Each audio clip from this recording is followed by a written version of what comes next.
Okay. Get me. Setting up Costream. Hopefully my dogs don't start barking. So, They just put to bed. Yeah, I'll be going live on Sundays probably on that new channel that's posted at the top. Yeah, I subscribe to it. Okay, thank you. I'll be giving away silver. I'll be giving out probably a 1-ounce silver bar or round at 100 subscribers maybe. We'll see. That's cool, Damn, that means I gotta make 97 more accounts. Yep. That's cool, Youper. 6 point buck this afternoon. Nice.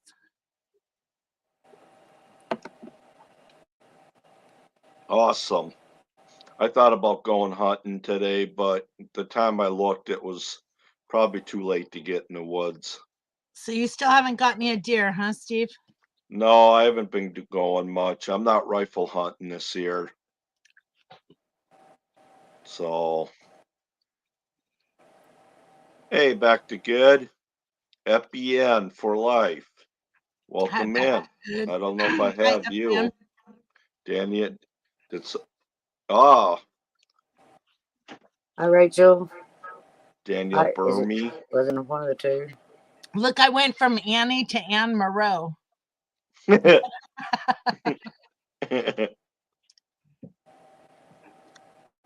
Daniel. I wish StreamYard would let you go to people's channels on the StreamYard side. Especially when you're hosting. Oh, to check out their channel? Yeah. Yep. Gosh, I'm freezing. So, if you're new here, welcome in, and to Brenda's with sharing her side out. I do have But if you're old here, you're not welcome? Is that what you're trying to say?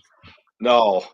I am trying to share my new channel out. If you're into silver or silver rounds, silver coins, that's my new channel. I'm going to be getting into that. So FPN is new here and wants to know what the channel's about. This channel. Okay, so this is on my side. Oh, so, I don't know. It doesn't. It could have come. So we basically just have fun in here. We talk about everything. FBN. I was like, this channel's about everything. Yeah. We share out other people's chat. If you type drop, Nightbot will drop your link if you want people to check out your channel. We just have fun. We talk about everything in here. Steve, why don't you play your little promo thing for this channel? I'll have to make sure I think that explains it good. Yeah. I haven't done that in a long time. Oh, hang on. I got to go let the monster out. Hey guys, welcome to the Backwoods Misfit channel. If you never felt like you had belonged in the world, then you might be at the right place. On my lives, we have fun. We are all equal. No one is better than the rest of us. Grab a chair, share some laughs, get some popcorn, and we talk about everything on here. So come in and relax and be yourself. The only thing I ask is please no F-bombs, and please respect other people. It's okay to be a misfit. I am, and I don't care.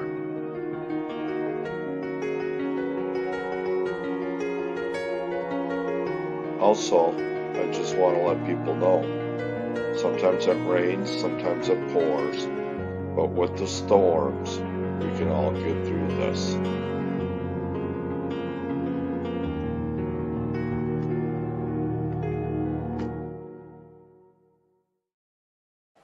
Hey Brenda, I think he's on your side.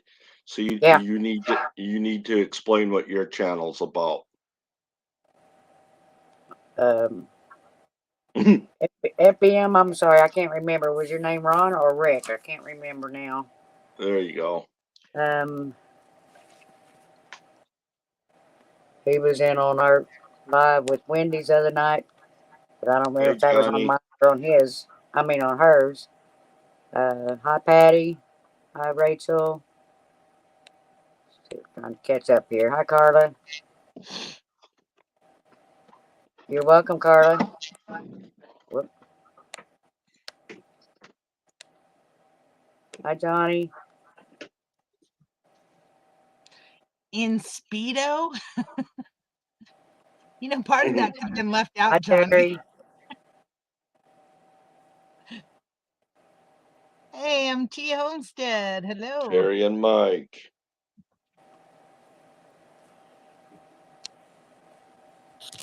Hey, Texas lady. I forgot I had my camera off. I wasn't supposed to go live till 8:30. I was the only one with mine on, so I turned it off. Well, I wasn't supposed to go live till 8:30, but someone wanted me to go early. Because I've been trying to stay awake since 6 o'clock. At 6 o'clock, I wanted to put my jammies on and go to bed. Hi, Becca. And then I looked at the clock and I saw it was only 6 o'clock, and I was like, oh, man. Yeah. Hi, Becca. And is that Mike or is that Terry? I'm just curious.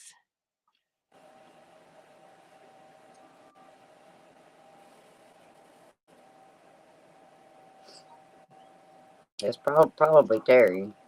There's a beautiful day again, under though. Mister. Hi, Matt. Hi, Matt. I know it was beautiful outside today. I got a lot of work done, but then I couldn't find my 1/4 inch Steve. drill bit, so I quit. Yeah, Carla, I don't like it when it gets dark so early. Well, it's dark today here by 5 o'clock now. It got dark, but then it got cold too, and so I was like wanting to put my jammies on, and then I saw it was 6 o'clock, and I was like, oh no, if I go to bed now, I'll be up at 2 in the morning again.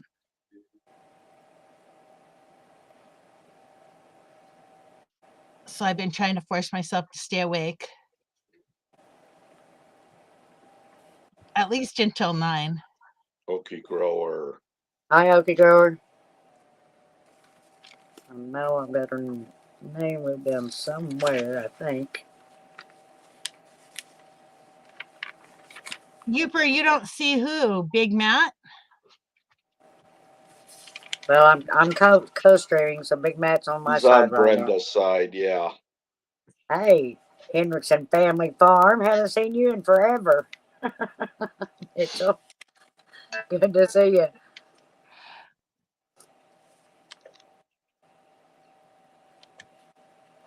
Yeah, I woke up at 2 in the morning last night, and I thought, as soon as I looked at the clock, I went, oh, heck no. So I forced myself to stay in bed until like 6. And then still. So, has everybody got most of their shopping done for Thanksgiving? No. I don't shop for Thanksgiving. We're probably not. So I ain't shop nothing for it. I got all my shit. Well, we went to the grocery store Friday, and it was a madhouse already. Hi, Ryan. Hey, Ryan. I went to the grocery store last week. I had to go to Walmart a couple days ago, but I went in the middle of the day in the middle of the week. So I just had to get essentials, though. Thank God I didn't. I've been telling. I said that. I changed my mind, Ryan. You might not have been in the night I talked about it.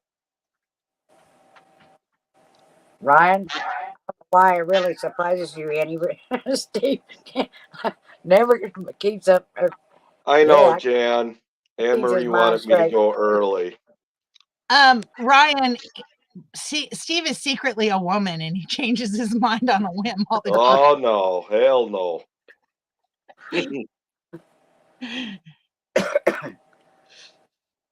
That's cool, Terry. Y'all be careful going on the trip. Hi, Hey, Jan. Jan.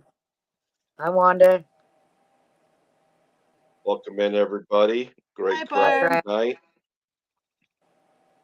Thanks for popping in. I seen you was live, but Hi, Steve was going Jan. live too. So we usually try to do it together a lot. Hi, Barb. How are you doing on watch hours, Brenda? I looked earlier and it was at 1777. Oh, wow. Still Got got a that way many to peeking go. through the window? Hi, Jake.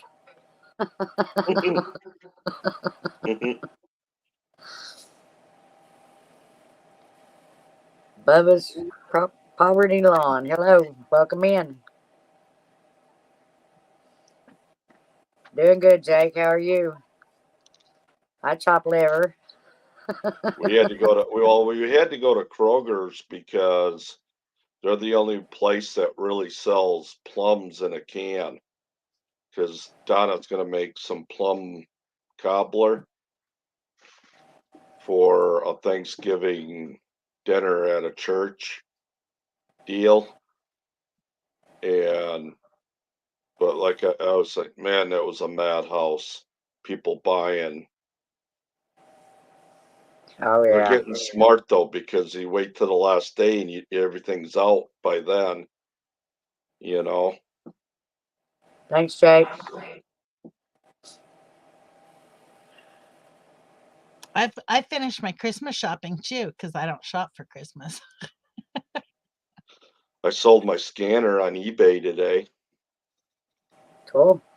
Yeah, I'm not going to use it now that we got the van, and I'll drive the truck, but so that destination unknown channel might change to a different name. Yes, I was, Johnny. Oh, Lordy. I bought them all. 7 cans. There was one guy staring at me like, "Are you gonna leave some?" And I'm like, in my mind, "Nope."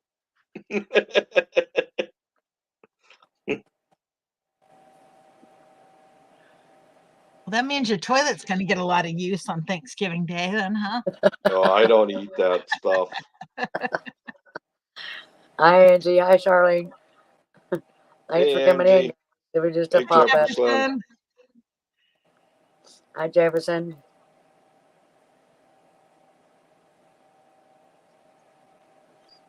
That's okay, Patty. I appreciate you stopping by.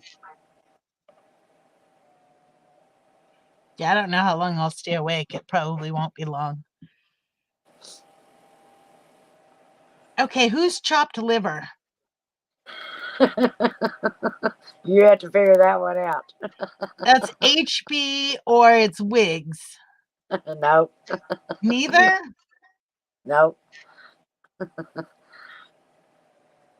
Hi, Mark. It's Steve's fault this time. Oh, wow, Youper.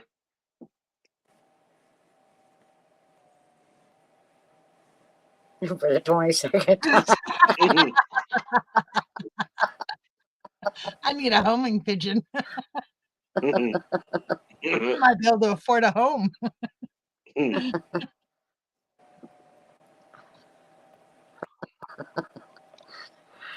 Yeah, Charlene. Whoops, sorry. Hey, Mark. Hi, Mark. What's up? Hi, Mark. How's it going tonight? Hi, Emery. It's gone. I'm still fighting this cold. I've been in bed since yesterday morning. Getting up just to take care of the outside animals and then getting right back in bed. Yeah.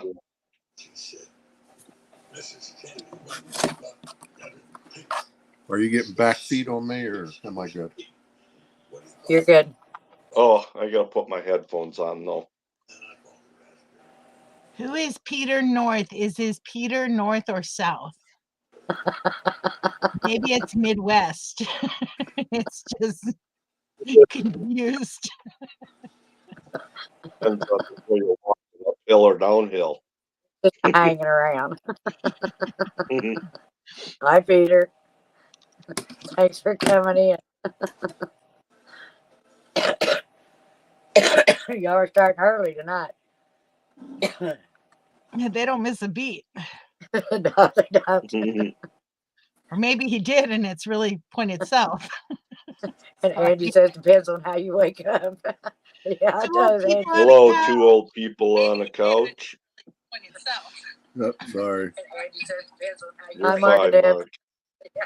I got. I'm trying to turn it down. Here we go. You're fine.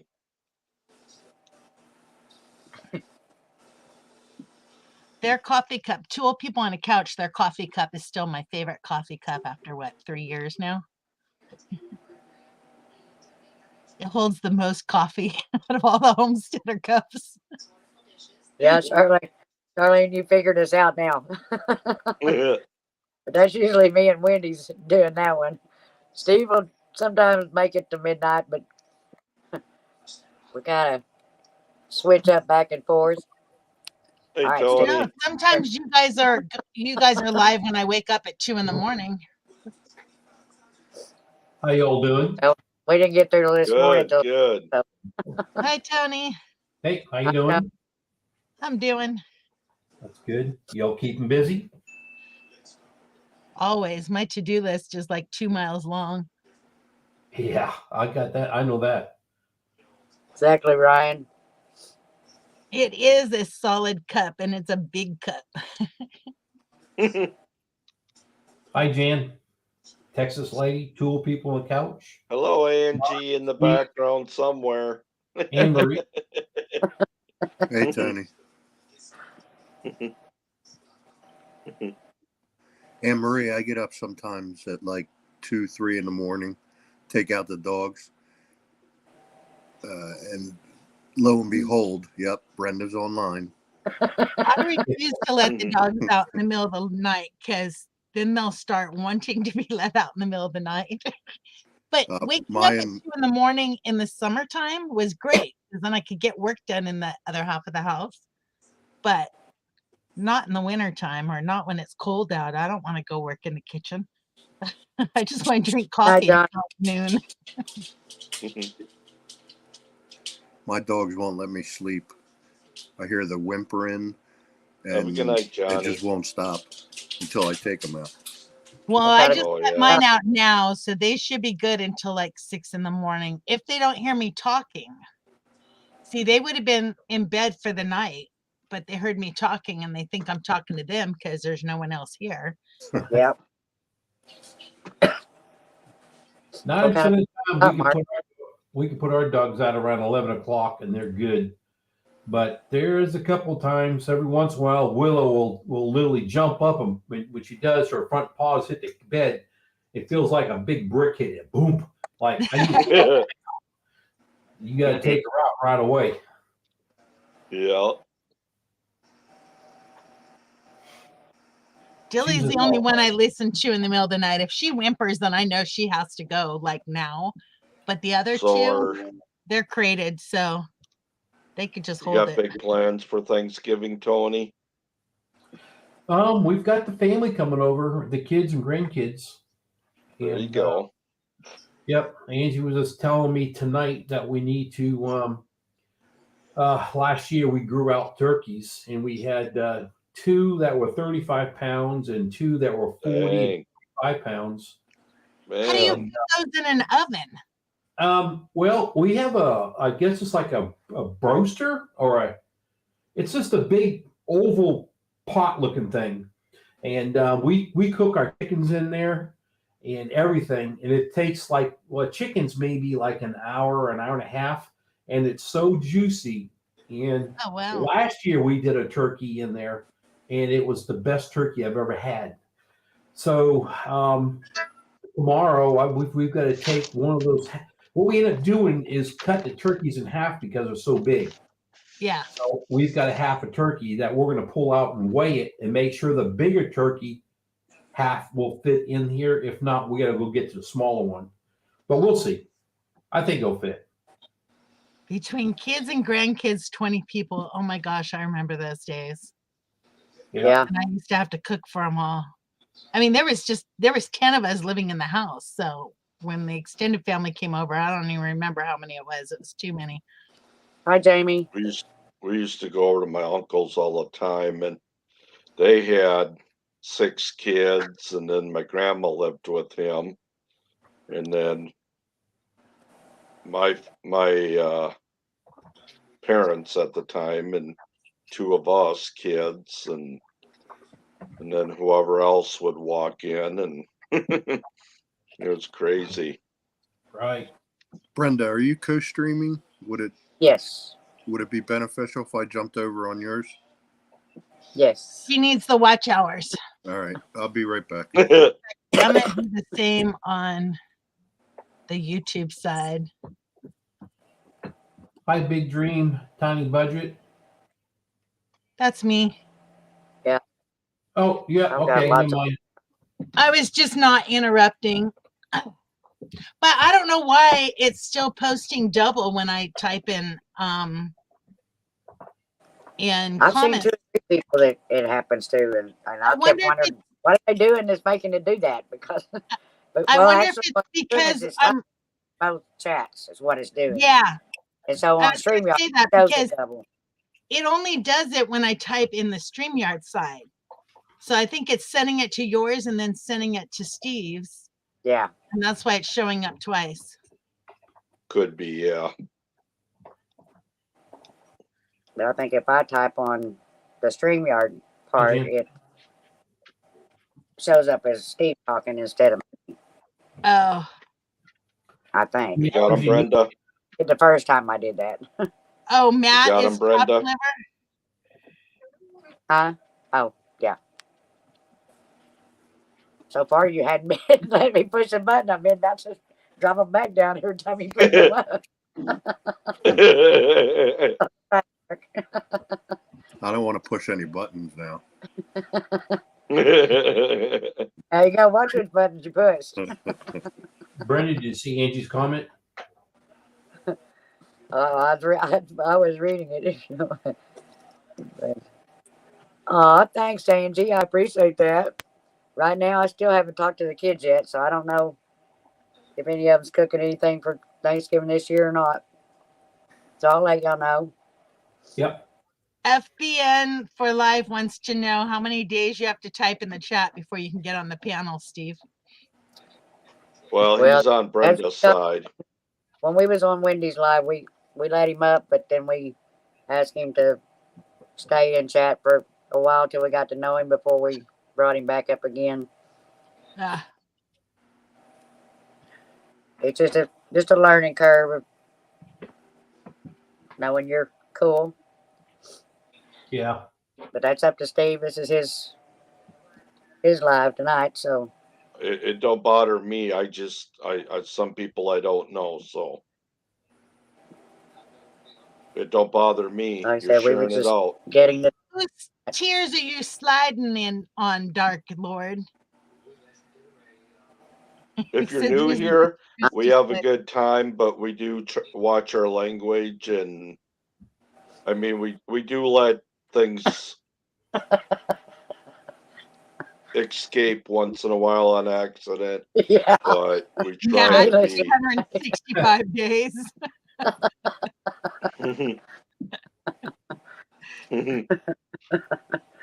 Xander sliding in on mine.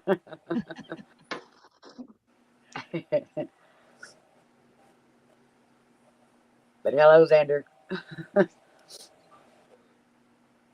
We do have lots of good people here. If you're in my chat, you can type Freebird or drop, and it'll drop your links. On Steve's, I believe it's just type drop, right? If you're in Steve's chat, just share out your link. I'll try to remember that, Xander, but I'm horrible at names. Because we got new people from both sides. Xander, is that the way you're writing? I guess that's the way you want us to spell it. Okay, I've always been probably kind of misspelling it in a way, but I got you.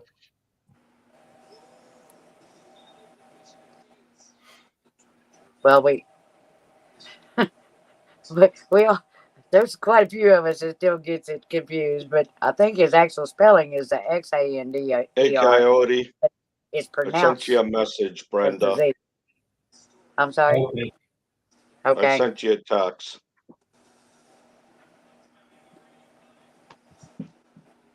So he was just telling everybody how to say his name, doing it that way.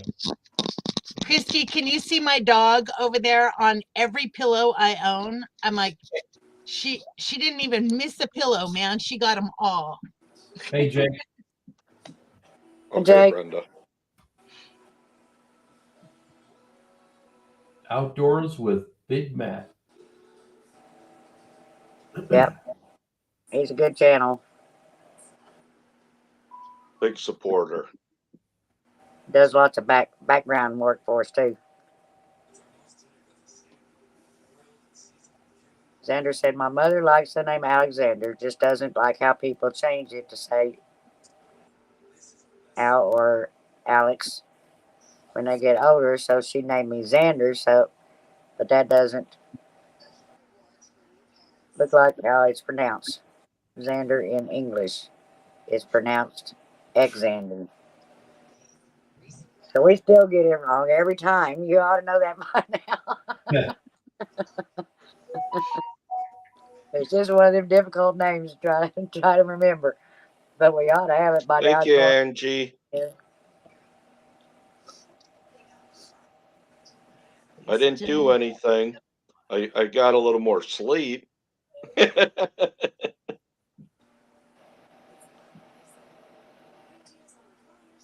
You can call me Jan. Yeah, Not you simple. got I like simple for you better, Jan. So I can't remember, Tony. Did you go deer hunting? No, I don't Okay. hunt. Yeah. Okay. I thought you did. No, we got all the deer out back. I mean, today, about 2 hours ago, there was like 5 out there. About 6 feet off back house, but we raise our own food, you know. Sure. Yeah. If I just couldn't remember. Right. If things got bad, I know where the grocery store is. Yep. And everybody around us thinks the exact same way. It's really good where we're at. Good.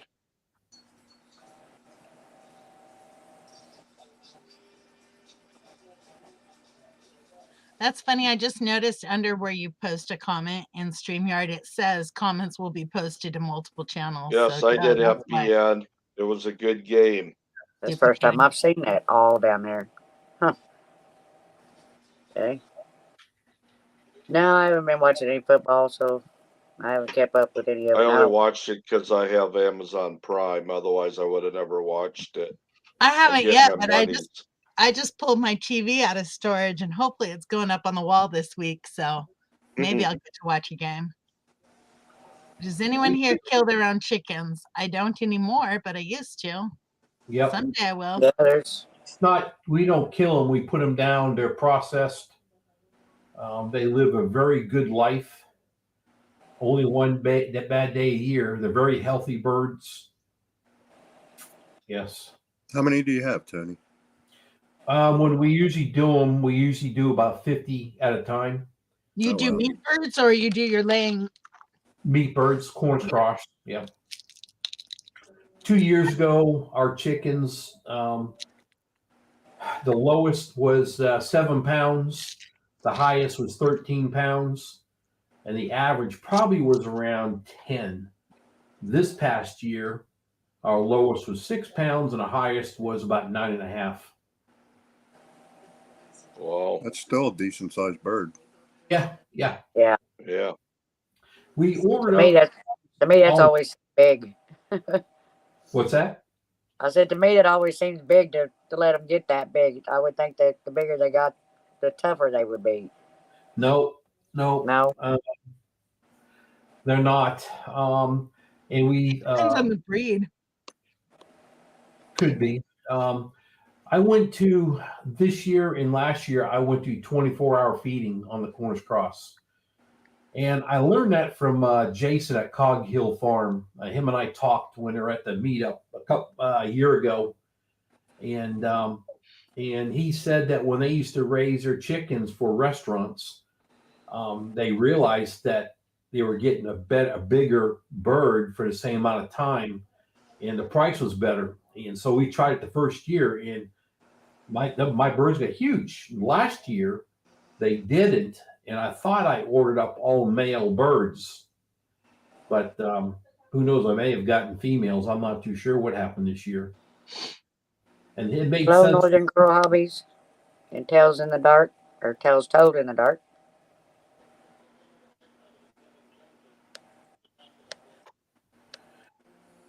I keep threatening my egg layer birds. If you don't start laying eggs, you're becoming freezer camp. Mhm.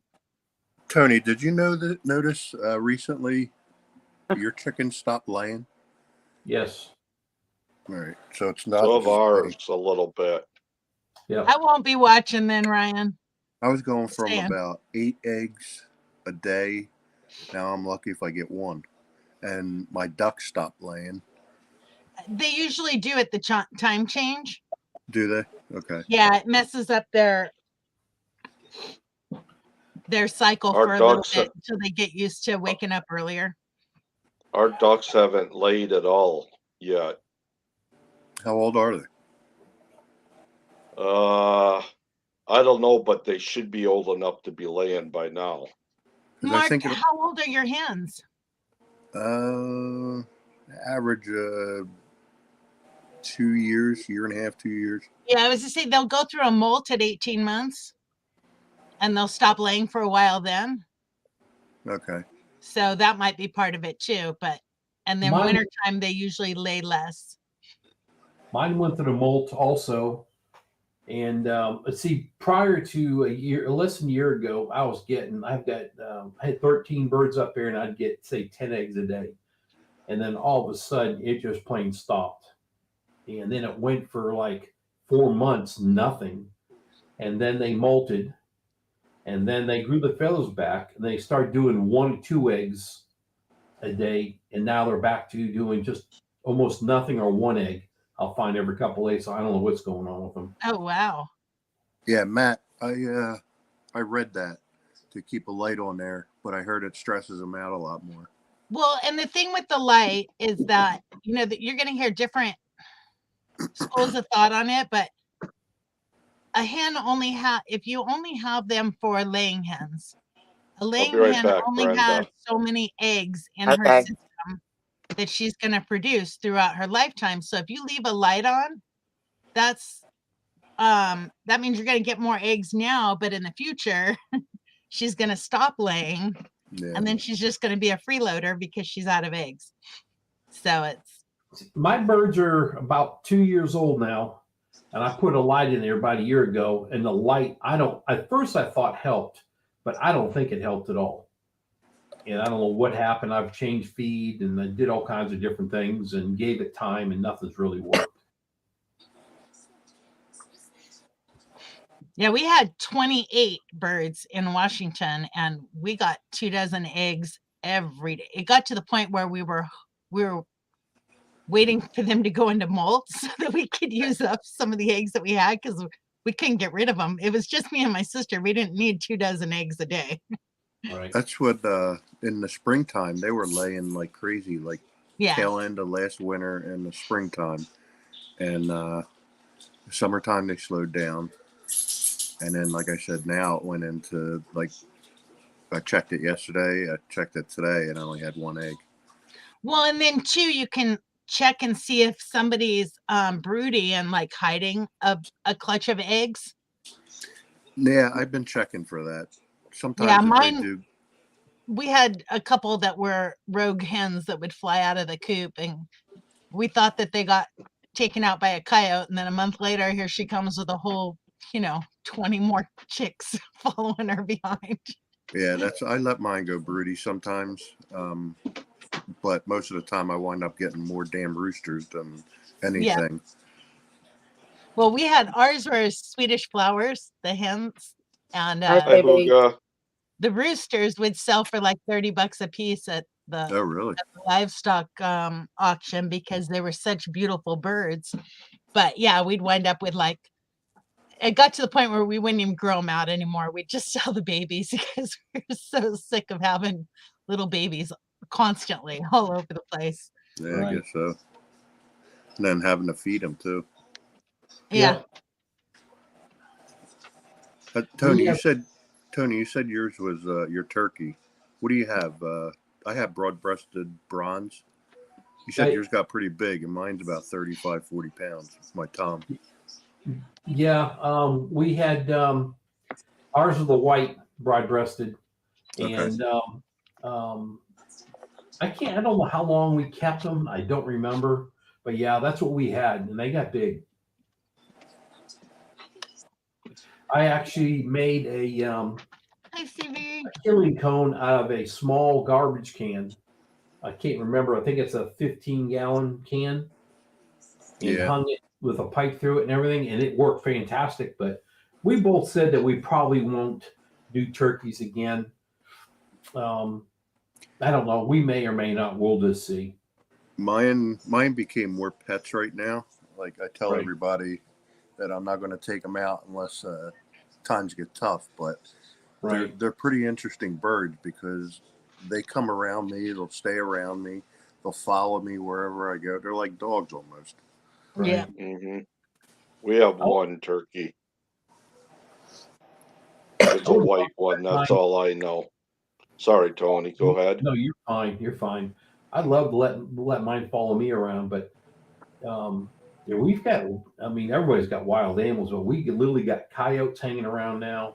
We've got hawks are up top, so we have to be careful. I mean, even my egg layers, I would love to have them run everywhere. I can't. I don't have them in a small area. I have them in a large area that's fenced in within the woods, so the hawks can't fly in from up top, or the owls can't get them. But they are put up every night. But still, we have two coops. I call the one up front my garden coop, and they are 2 years old, just say. And I have another coop out back. That's by my goats, and they are around 6 or 7 years old, and they haven't gave me eggs in like 3 years. And I want to make them freezer camp. My wife says, no, they're like pets. You leave them alone. So, yeah. And you have bought pets too. Yeah. That's Tony, what I have a question. Yeah. You said your coop is in the woods. Mm-hmm. Do you have, and I'm asking this because that's where I'm planning on putting my hens at, but do you have any problems with like raccoons or anything coming down the trees, or do you have a top on the coop? No, I mean, on the run. The one I see that's in the woods, that basically, if you see my videos, I've got a garden out front, and I've got there's a chicken coop you can literally see like right in the garden in a way. I have a little door on the east side that opens up to a fenced area that's within the woods. Raccoons and all them come out at night. At night, my birds go in, and I close the door so they don't get in there.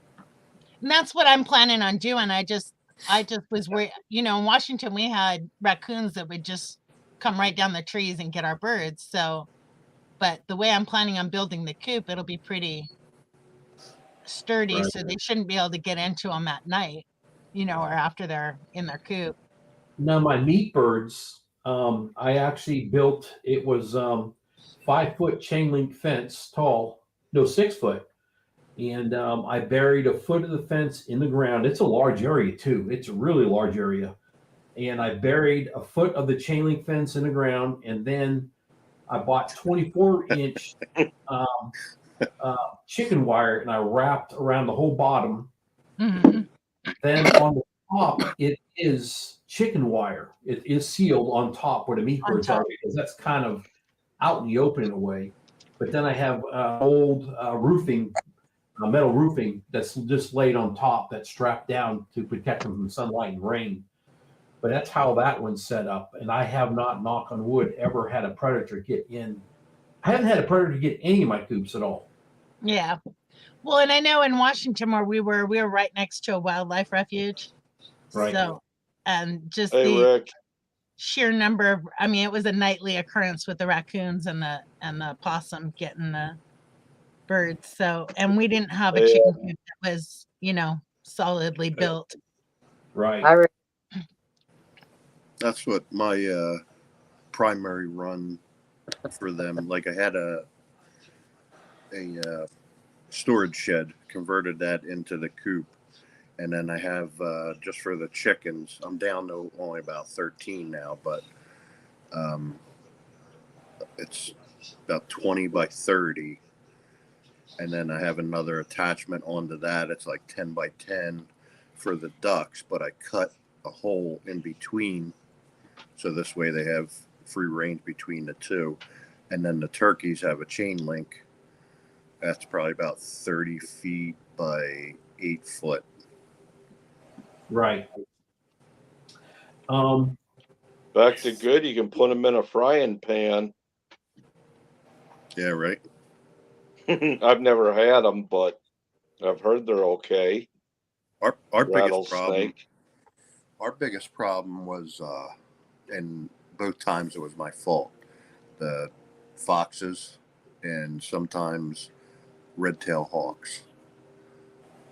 The fox got into my pen because I was trying to modify the duck pond.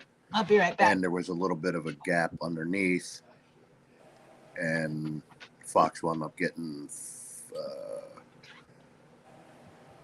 2 roosters, a hen, and 2 ducks in one night. Hey, Ed.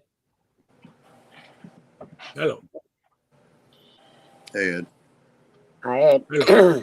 Hello. Did you ever get your camera working, Ed? No, I did not. I mean, the camera works, but I have the wrong cord for the microphone. Hi, Rick. You probably get a pretty cheap microphone. This was a cheap microphone. I just don't have the right plug-in for it. Right. Hey, Brenda, does mine sound loud still? No, you're good. Okay. I think you're fine, Tony. You sound good on my end. Yeah. Yeah, I got a big teddy bear in front of the microphone against the wall. I talk too loud, so. Well, usually if it's loud, I turn it down on my side first before I say anything, but I hadn't had to tonight, so you're good. No, everybody seems to be a good volume. Yeah. We had Muscovy ducks in Washington, and I decided when I got out here, I'm not doing ducks again. They are so messy. Yeah, same with my neighbor over there. He's got ducks, and I go over and see him, and man, there's a mess everywhere. I'm like, oh, I know I ain't having ducks. Yep, there's always mud. Yeah, they you cannot keep their pen clean no matter what you do. Yep. And don't keep them with your hands because ours got sick. There's something in their poop or something that Oh, really? the chicken's sick. So we had to separate them, and oh my gosh, my sister's still dealing with it. I'm like, I'm not getting no ducks. Jan. Yeah, I'm not orange, huh? Northern Girl, we started with a half a dozen ducks, and then we wound up with, there was like 23 at one time. No, Tony, did you change your lighting? You look normal tonight. Yeah, well, we put in, I didn't know this, but that one light that's up here, it's a night light from another, or not a night light, it's a lamp for another room, and it had a 20 watt, I didn't know that, bulb in it. And then these up here are 40 watt, and I changed them, everything out to 60. And then if I wear a darker color, like I had this red shirt I had on the other night, I think that red actually made my camera make everything more red and orange too. So if I put a darker shirt on, I think it helps with the color too. Northern Girl, the Muscovies are pretty much like rabbits. Yes. Yeah, concrete will work, but concrete's expensive. Yeah, concrete and spray house is about the only thing. And even then, you're in there spraying it down every day. Yeah. Yeah.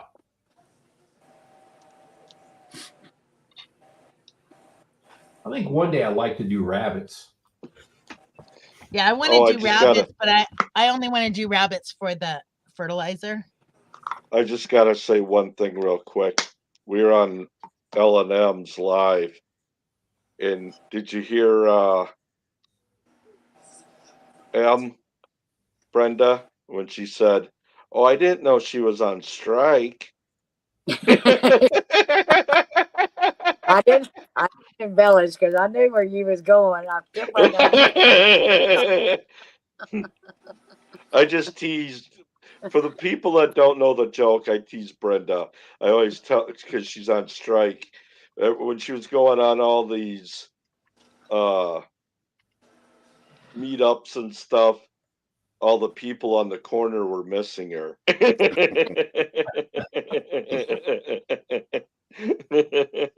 Yeah, Jan, be I careful with don't mixing think the duck Lou and the and him chicken. knew the story, so they didn't catch it. No, it was funny though. Poor Brenda. Yeah, I get picked on so much. I was just going to say, who doesn't pick on Brenda? Yeah. I I'm can't sure I remember don't what ask for channel. it. Yeah, she's a good sport about it. I can't remember what channel, but a channel, they got rabbits, and they actually build their rabbit hutch over their garden beds. That's what I'm thinking of doing. I think that's a great idea. Right, and I thought I'd have that's to research Love it. you too, Angie. When we pick on Brenda, it takes Janet. the thought away from her. When she came over on the Mayflower, she doesn't have to. It takes the thought away. Hey, Dennis. Like I said, I might be old, but I ain't that old yet. Brenda, have you tried your heater? Huh? Did you try your heater yet? It's still not done yet. He called yesterday morning, and the repairman's got to see, so they can't come out till at least Monday. Ugh. Matt, I don't have enough to pick on Ed yet. And yeah, Rick, sure you don't. I don't do anything to get picked on. Yeah, right. I don't. I stay home. I So left did you this find house. any? I'm talking about on here, though. You constantly are picking on somebody. Well, yeah, you. No, just you. There's Go no one figure. else to pick on. But there's no one else to pick on. Even Jan likes I'm to scared of pick on Anne Marie, You should so I be. am not picking on her. Hey, Dennis. Hey, Evelyn. Hey, Oh, I won me a new Evelyn. cold snack drink or cup. Oh, yeah? Cool. Yeah, off another channel tonight. Have a good night, Northern Girl. Yeah, I miss Lazy Days Ahead's live tonight. I couldn't I win nothing on there- theirs. well- What is it? Making it home?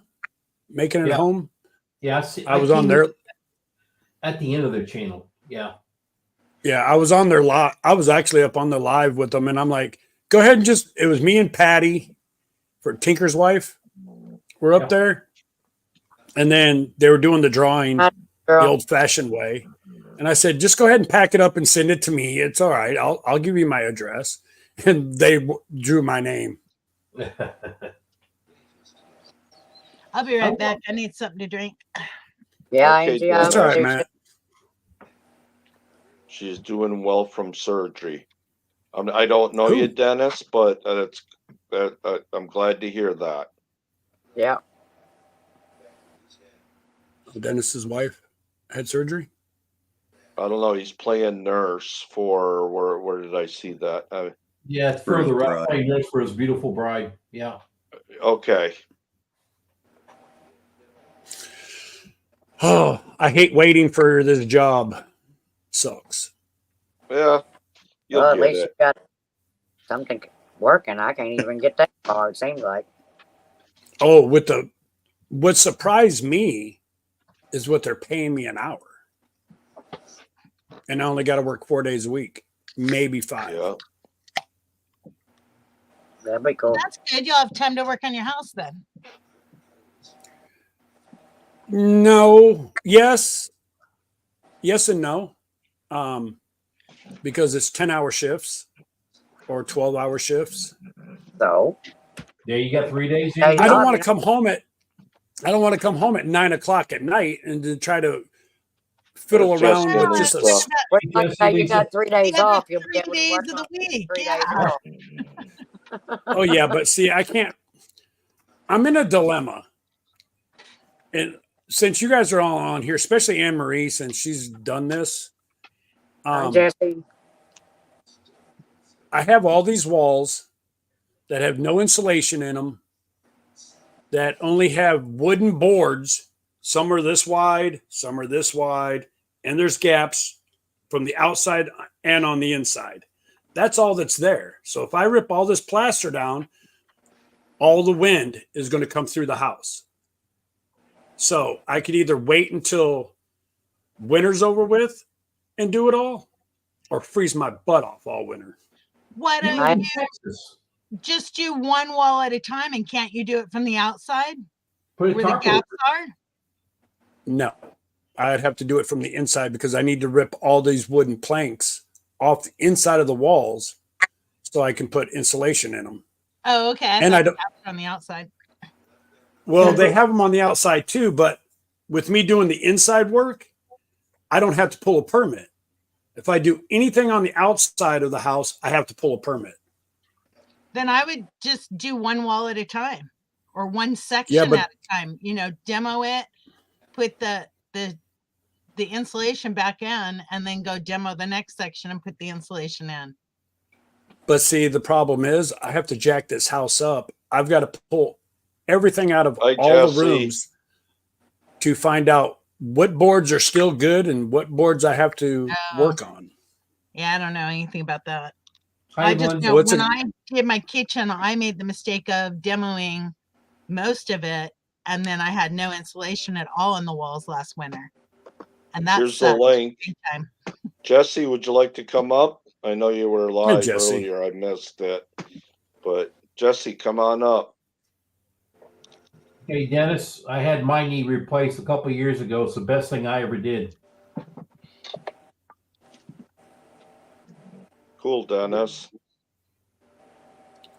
So basically what I think I'm going to do is work on the outside of the house around the property. Ed, cost-wise, did you figure out what would be a cheaper route? Tony, did the StreamYard link show on your side? Yes. Okay. I know. Can't you just bring a single wide mobile home in there instead? It has. I can, but it has to be brand new. It can't be used. It has to be brand new. Brand new.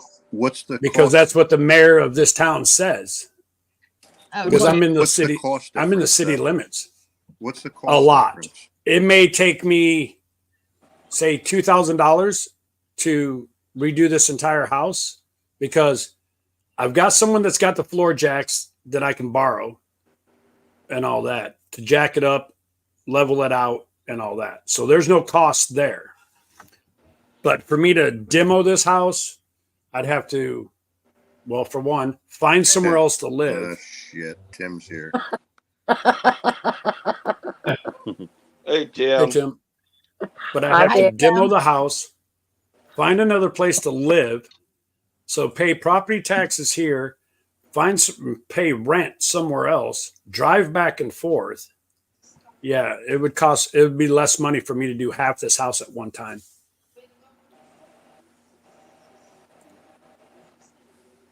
Ed likes Rocky Mountain oysters. Whose nightbot is that? Is that Brenda's or Steve's? No, it's Steve's. Oh, it's Christina. Oh, that's hilarious. Oh, that's Brenda's. Yeah, it's in mine. Hi, Christine. But I thought I was in Steve's chat. No. Well, you are in Steve's chat, but you're seeing it on the StreamYard side, which got all three of ours. It's co-streaming. Co-streaming. Coming in together. Hi, Christine. Who's all co-streaming? Yes.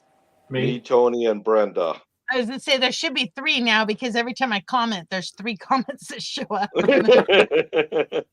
That's true. I stopped typing then.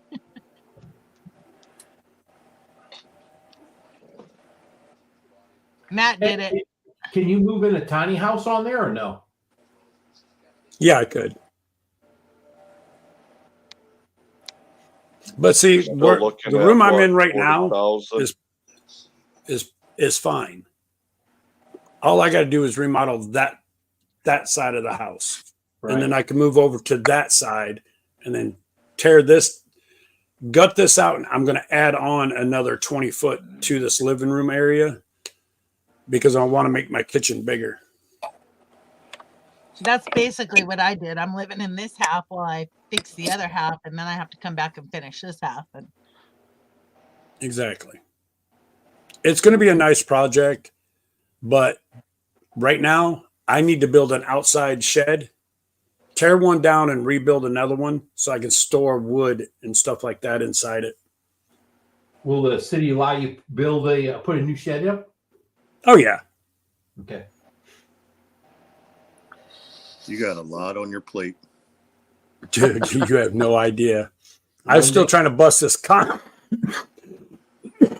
excuse me. I have that, which I'm going to do a video on probably tomorrow, is this old storm shelter that's got rebar and all that crap in it that I have to bust up with a sledgehammer. Jeez. You can what about get a jackhammer? Electric one. Yeah, a jackhammer around here is $300 for a half a day. Really? It's very expensive here to rent anything. Wow. The guy I worked for, he did a scissor lift for a day, cost him $1,000. Oh my God. We could get a whole backhoe for $300 a day here. Yeah. Oh. Probably about the same year. I wish I could just get a demo hammer, buy a demo hammer, because I could use that for a lot of different things here. It'd be a lot quicker. But my baby, you say hi to everybody. I do what I got to do. Oh, that's not. Oh yeah, it is too. She's sitting bad. Okay, y'all. I need to get off of here and get some sleep because I'm seriously nodding. Good night, Christine. Thanks for coming in. Good night, Probably because Ed was talking and it was putting me to sleep. I'm kidding. Good night, Anne-Marie. Good night, all. Very good. Now I got a dog for all over my face.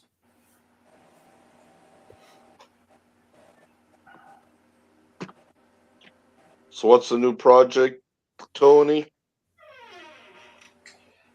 New project. Actually, this week is probably gonna be not too much. Just getting the house ready, cleaned up. Family's going to be here, and everything's winding down. I do need to get back on the roof of the house and start stripping one of my dormers and getting that stained and re-cleared again. There you go. Yeah, it's just a lot of stuff. I did a video I put out last week where we had storm about 2 months ago, and we lost 8 trees, oak trees. So I cut them all up and split them and stacked it last week. Yeah, there's this guy. I don't know if it's a young guy or an old couple going into town. They just bought a fairly new house, but it had probably 20 oak trees out in the field, and they cut them down, but they just burnt them. They didn't. Yep, oak trees too. My whole farm is full of oaks. Yep. Yeah, I hear you, baby. I just get so busy with everything. I just tell him, Angie. When you start like the dormer, okay, when you have a log home and you strip the log home, now if anybody knows anything about wood, if it sets for like 2 days, it starts to yellow. Well, you want your log white when you stain it. If you don't, it's yellow. You stain it, the color's off. Yeah. So the thing you need is you need to strip it fast, depending on if you're going to use a pressure washer or sand it, and then you need to sand it down again and then restain it. Once you put a stain on it, you're okay if you want to wait a couple of days to put a clear on it. But it's just a process of doing it. And you can't have rain. So if it rains and if it's sanded, then your wood gets wet and it really will turn yellow. And then you start over. So. Hi, Brandon. Did you see what your wife said, Tony? Yeah. Yeah. Yeah. We talked about it today. I talked about it, Ed. What, Brenda? That's why he was talking about the staining. Oh, well, I didn't know. Yeah. I just like the way she called him Mr. Husband. Yeah. Because she is like 30 years younger than he is. No, it's official. Don't give her that much credit. She's only 12. She is pretty good wife, you know. I mean, yes, she is. She's an awesome person. She's got her faults, you know. Tony, trust me, if you and Angie would go do your live streams, we would all come over there to support her. I know that. Actually, I've told her before she needs to be on my lives, and it helped me out. I mean, it's the first time in the last 2 months I've ever done anybody's I'm innocent. Sure, babe. I agree, Angie, you are. Brenda, I agree too. Mark was trying to say something there. I just said I was waiting for her to run in and slap him in the back of the head. Yeah, exactly, Mark. We all love Angie to death. She's great. Best thing I know right there.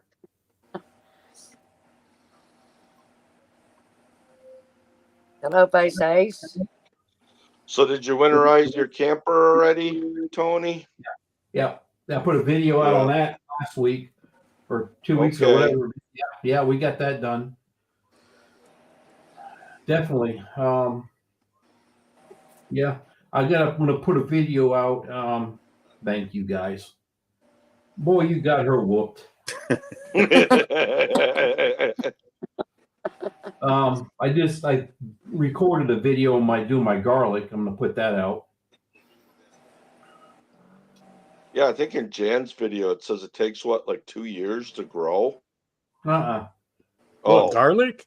No, I put mine in now, and I can harvest it in. It just depends on how the year of growing is, but just say July of next year. Okay, maybe I might have misheard what she said. That's all. Right. I need to get some garlic in the ground, but I'm waiting for something to come in the mail so I can do that.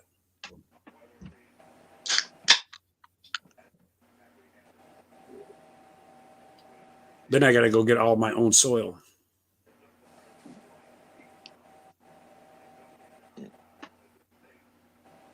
I would probably say there's 2 or 3 things there, FBM.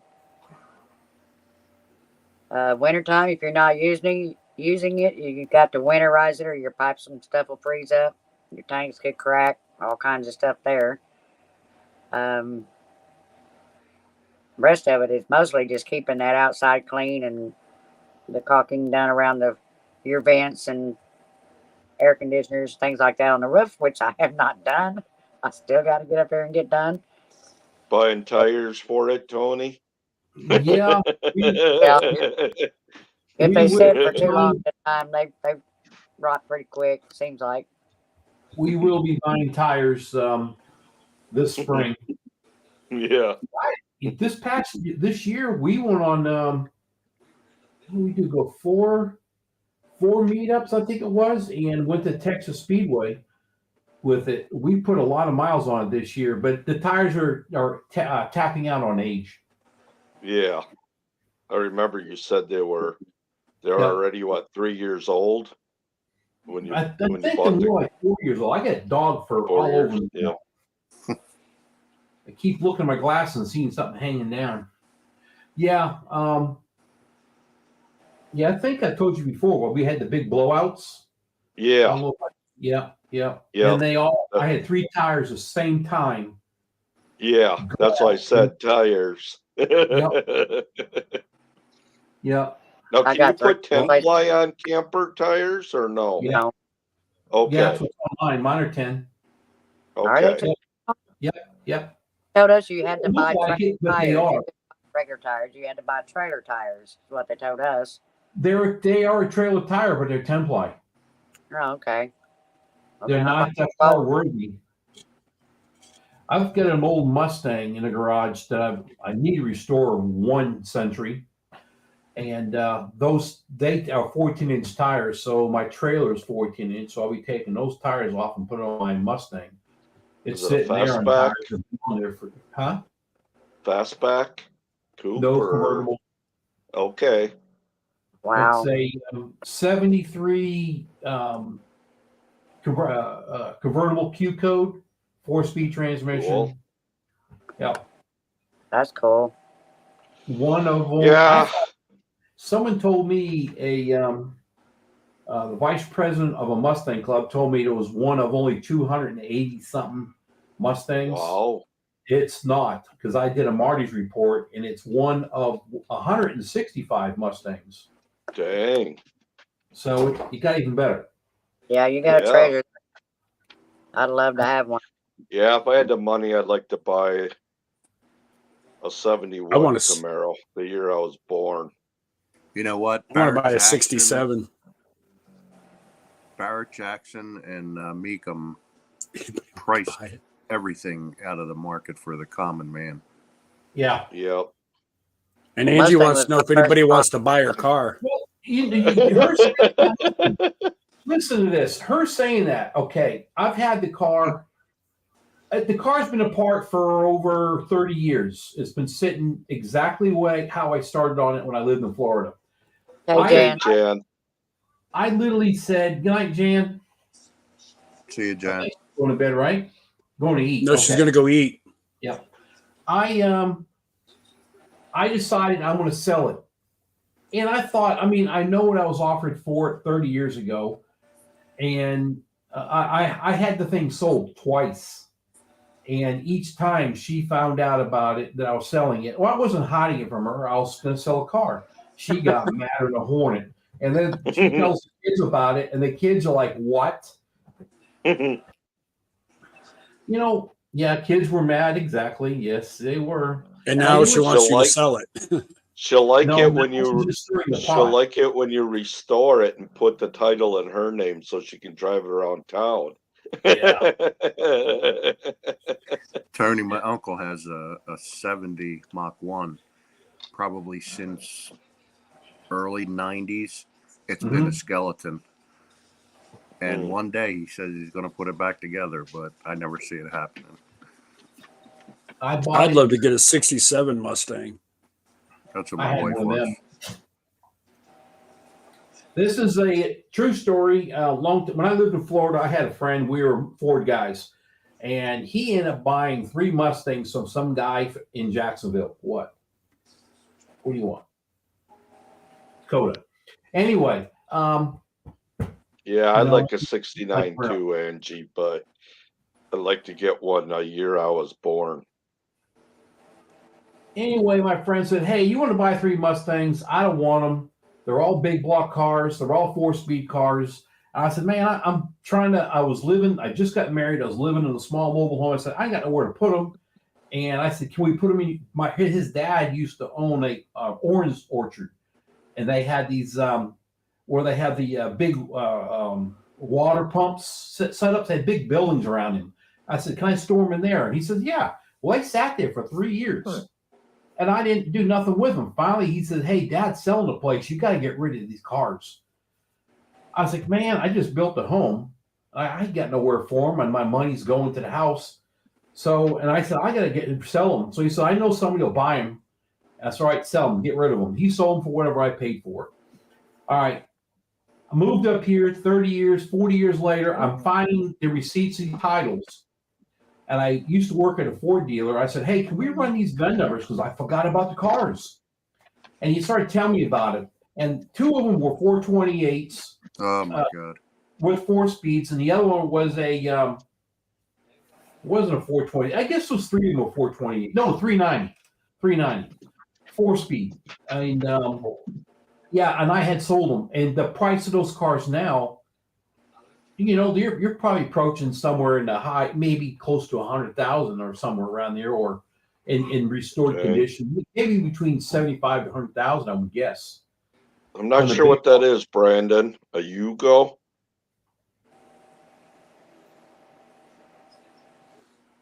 Who said that? I would take a Yugo as long as it goes. they were in like the 80s, little like. Yeah. Did you ever see those smart cars today? Oh, okay. That's about as big as they were. Yeah, go. I had a buddy that wanted to stick a 350 in a Chevette, but he never did it.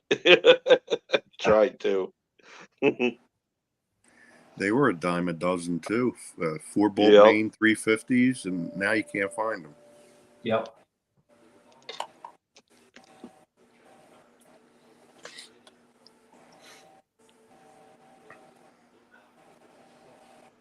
Those Yugos were about as bad as the Ford Fiesta. Yeah. Or Festiva.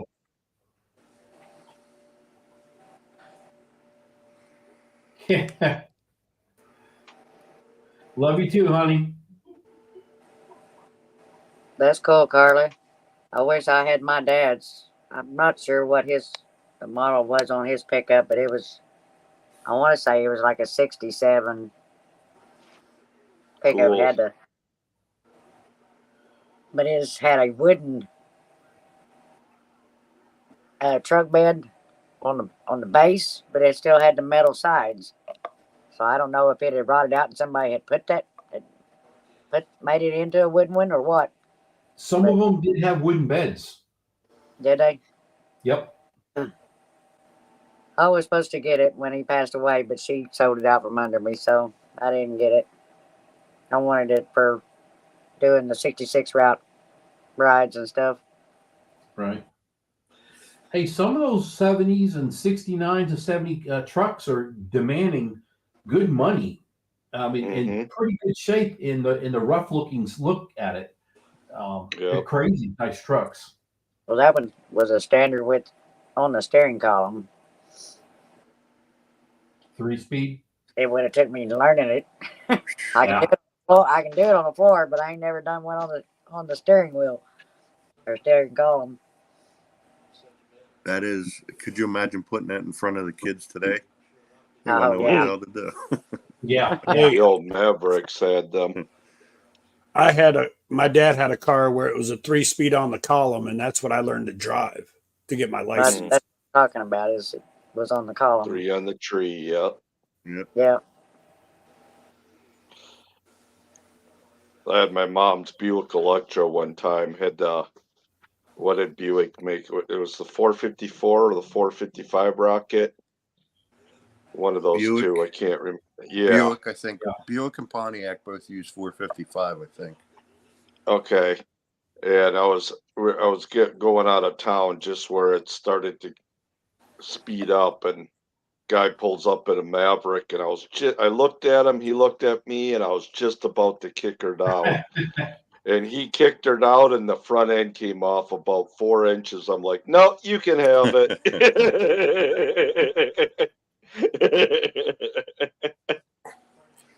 Tell you what, that was the best run of cars, 67 to 73. Oh, yeah? I'm a Ford man all the way through, but I really, really enjoy just the old muscle cars. I like the new stuff. I will never buy a new car, but the older cars, and I don't care what make it was, they are just beautiful cars, all of them. Yes, you're right. I was growing up, I was a Ford guy. Now I'm more of a Mopar guy. My aunt, she had a 70 Challenger, and back then, they were nothing. Now trying to get that in today's times, you're spending an arm and a leg for it. Yep. Did you see in Maryland you don't? Sorry, go Steve. ahead, Ed. No, go ahead.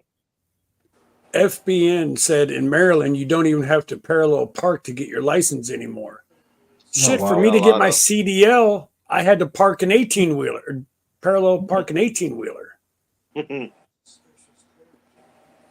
Which is pretty easy to do. Try to drive an old there's not very many Camaro, places just to you see really how need they it handle. anymore. Driver. Sorry. Oh, What do you say? He drives a Prius? yeah. Yeah. It's okay, FBN. We'll pretend we didn't see that. With today's Virginia. gas prices, more power to you. Hi, Virginia.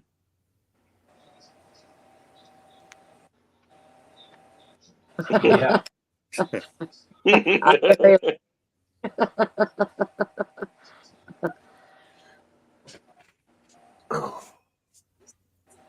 Yeah, Rachel. I might have one time in my life, and that was it, other than to get my license. Well, then that is scary, FBM. That's when my kids both got their license. The most important thing I thought was to be able to use your mirrors going forward and backwards. Yeah. You know, after driving an 18, I think my girls, both of them, trying to teach them how to drive a car, and over one of the schools at the other town, they have that section by the old school where it was all parking sideways down the streets instead of at an angle. Yeah. So I would take them over there and make them practice that parallel parking every day. And I'll be dang if both girls, when they took their test, neither one of them had to parallel park for their license. Yeah. They come out there and they're like, "Mom, you made us do all that work on parallel parking and didn't even have to do it." I said, "Well, now you still know how to do it." Yeah, one day you will. You never know when you go into some of these towns. It's funny. Every one of my kids did not get their license till 18. They never tried for it. They didn't want it. They waited. The deal was if you're going to drive, Daddy wasn't paying for your insurance. Daddy wasn't buying your gas. So they had to work. They made them buy their own car. But when they went to go to learn how to drive, there's a big mall a little way from where we live. And when it was snow and ice, I would take them over there. And I'd let them learn how to drive on snow and ice, how to control. I would do spin outs and just show them how to control. They become good drivers. They're really good. Knock on wood. Good. Only one of my kids has been hit 2 or 3 times by tractor trailer, and that's them hitting her, sideswiping her new cars and stuff. Oh my God. I got lucky. Yeah, you went to like me, Tony. The second day I got my license, I got it for reckless driving. There's a shocker. I don't know how old I was. I'll just say I was 16 or 17 years old. 17 years old anyway, living at home. And I used to, she's a speed racer. Used to go and race a lot of cars and different things, my friend and I. And anyway, I was racing this guy going on the road. The road was 35 miles an hour. I was on the oncoming side, and we were getting after it. And I had a 67 Mustang, 289 4-speed. It was set up. It was running. And anyway, state trooper was sitting on the side of the road and clocked us. And I drove up. Hey, Jake. I drove up to 11, which was maybe an eighth of a mile up, and pulled off the road. This guy in the Camaro went.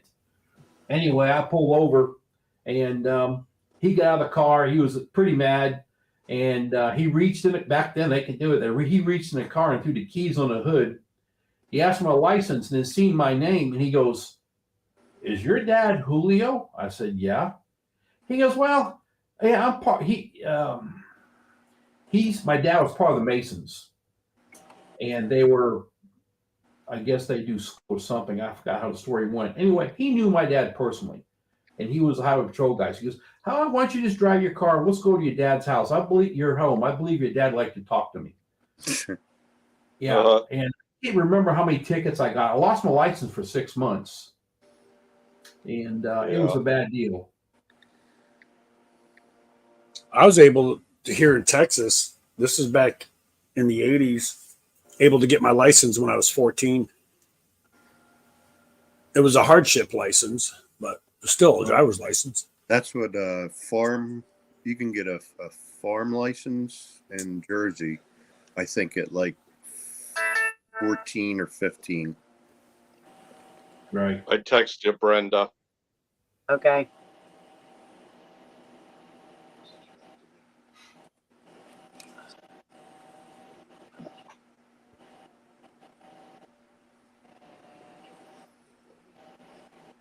Only rich FBM, where do people you have live? that. Probably New York.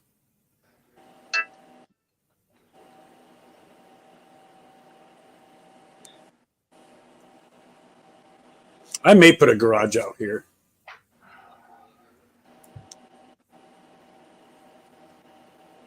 Hi, Amy. Amy. There's Amy. Coming in. Hey, Aunt Amy. She is from all the way from Australia. And a wonderful singer, too.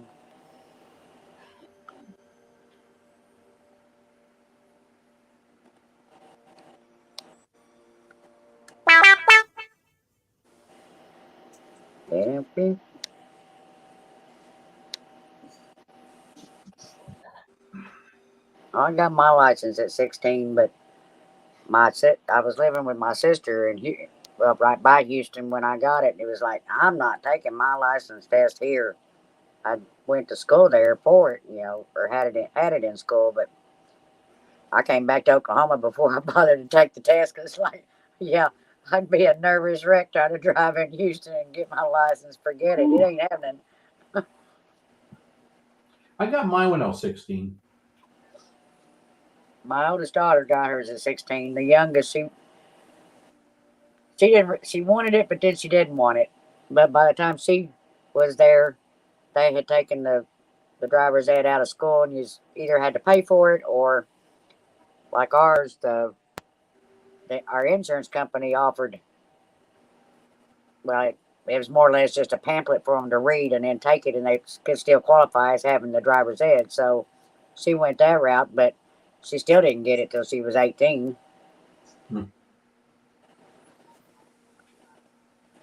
I nailed the driver's everything perfectly. Always been like that.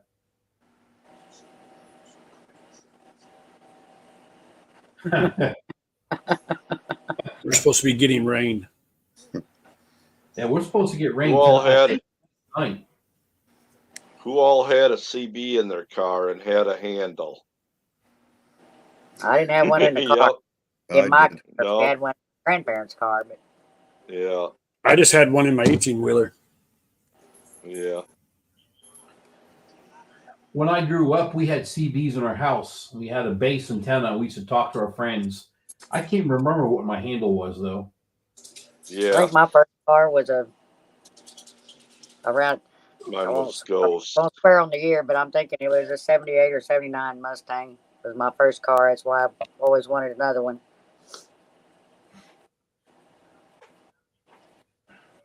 Hi, Joy. How are you? Hey, Joy. Said she got her license in Houston 1,000 years ago. Boy, you ain't that old. Hey, Jake, I was watching your live last night. I ain't falling asleep. I had to go to bed when I woke up. Sorry about that. Well, at least yours had one in it. Mine didn't have nothing but a radio. You know you're old if you had an 8-track in your car. Yeah. Yep. That was newer than mine because mine didn't even have that. 8-track with the conversion to a cassette. Yep. Yeah. I have in my truck right now, I have a cassette player and a CD player combined. Welcome in, Evelyn. Evelyn Newton. Me and my buddy, we grew up in high school together and stuff, and I had my 67 Mustang, and he had a 1970 Cougar, and we ran together all the time. We rebuilt each other's engines. We used to race together and different things. But back then, we lived on the beach close to the ocean, and we would cruise the. It was called right along the beach Brenda. road. Anyway, I'm waiting for her to show up. She hadn't. Okay. And we used to put in our cassettes at the exact same time. We used to like Beach Boys. And we'd say we give each other thumbs up. We hit the cassettes and play the music as we cruise the streets. It was pretty fun. Weird stuff, but that's what we did. Hi, Amy. Hi, Amy. Hi. Hi, Amy. Hey, everybody. How are you? I'm doing good. How about you? Doing pretty good. You Now survived she's a lot. going to confuse everybody. Yeah. She's from Australia, but she don't have that Australian twang. No, I'm Well, she's not actually from Australia. That's why. I know. yeah. That's why. I was born and raised in Atlanta, Georgia. I moved here to Australia about 4 years ago. So How you like it there? I love it. Yeah. Y'all don't know And it's Amy? light Gotta out check there the too. channel. She posted her link in my chat. Yeah. What's the best part about Australia that you like? Honestly, the people, like everyone has just been so great.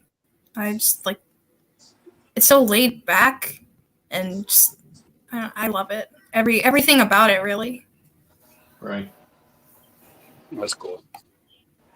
So you live like in the city, or is it out in the boonies, or? Yeah, I'm in the suburbs. I'm like right outside the city. All right. I'm on a partner visa, permanent residency. I just got my permanent residency at the beginning of this year. That's cool. Yeah. Hi, John. I just bought some Australian silver not too long ago. Oh yeah? Yeah. That's cool. It's got a dragon on it. Yeah. She's always been I'm a working on smart. getting me a king.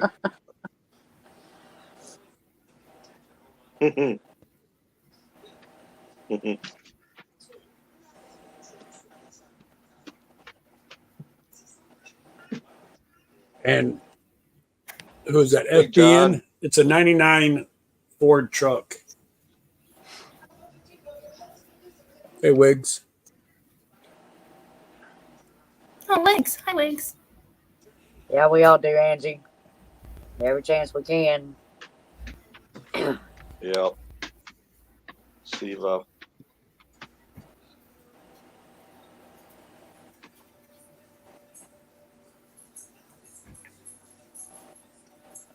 Anybody want to give my dog a bath for me? No. I'll pass. Try giving Willow a bath. Anybody want a puppy sit? Aw, I would. I know Brenda would. I would. We give Willow a He's a bath. sweet dog. It's a 2.5-hour I job. don't know. What do you want? 15 minutes to bathe her. The other part's all the Go dryer. outside? You have to go outside? Okay. I gotta let them out, Brenda. I'll be right back. Okay. Yeah, speaking of, I'm going to go, everybody. I got to take mine out, and then I'm going to go to bed. All right. You feel All better? right, Mark. Have a good night. All right, Good night. you too. See you We'll guys. see you. Well, Later. I get these Hi, dirty Laura. looks from her.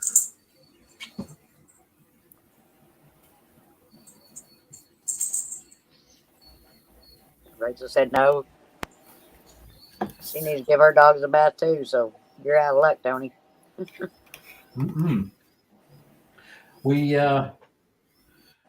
said, I told her I'll never wash Willow again. We're going to bring her to a place to wash because she is just, you can't do it. The bathroom becomes a furball mess. I mean, everything. Yeah. Yeah. Hey, John Wiggs. Yeah, the first thing what they want to do is go outside and then they go out there and roll in the dirt or the grass. And it's like, We got a tractor supply out. I could take them down there, but she's her hip. She's okay. But she's so heavy, and they used to jump in the back of the truck. Right now, I wouldn't do it because it's colder outside, but in the summer, they would hop in the back of the truck and go for rides and stuff like that. And Right. but man, it's so hard to lift her now because she can't jump like she used to. Just have to put a 2x4 or like a 2x6 down there and let her run up it. Yeah, she'd just stare at me and say, "Come on." You stupid idiot. What are you talking about? Yep. Long weekend.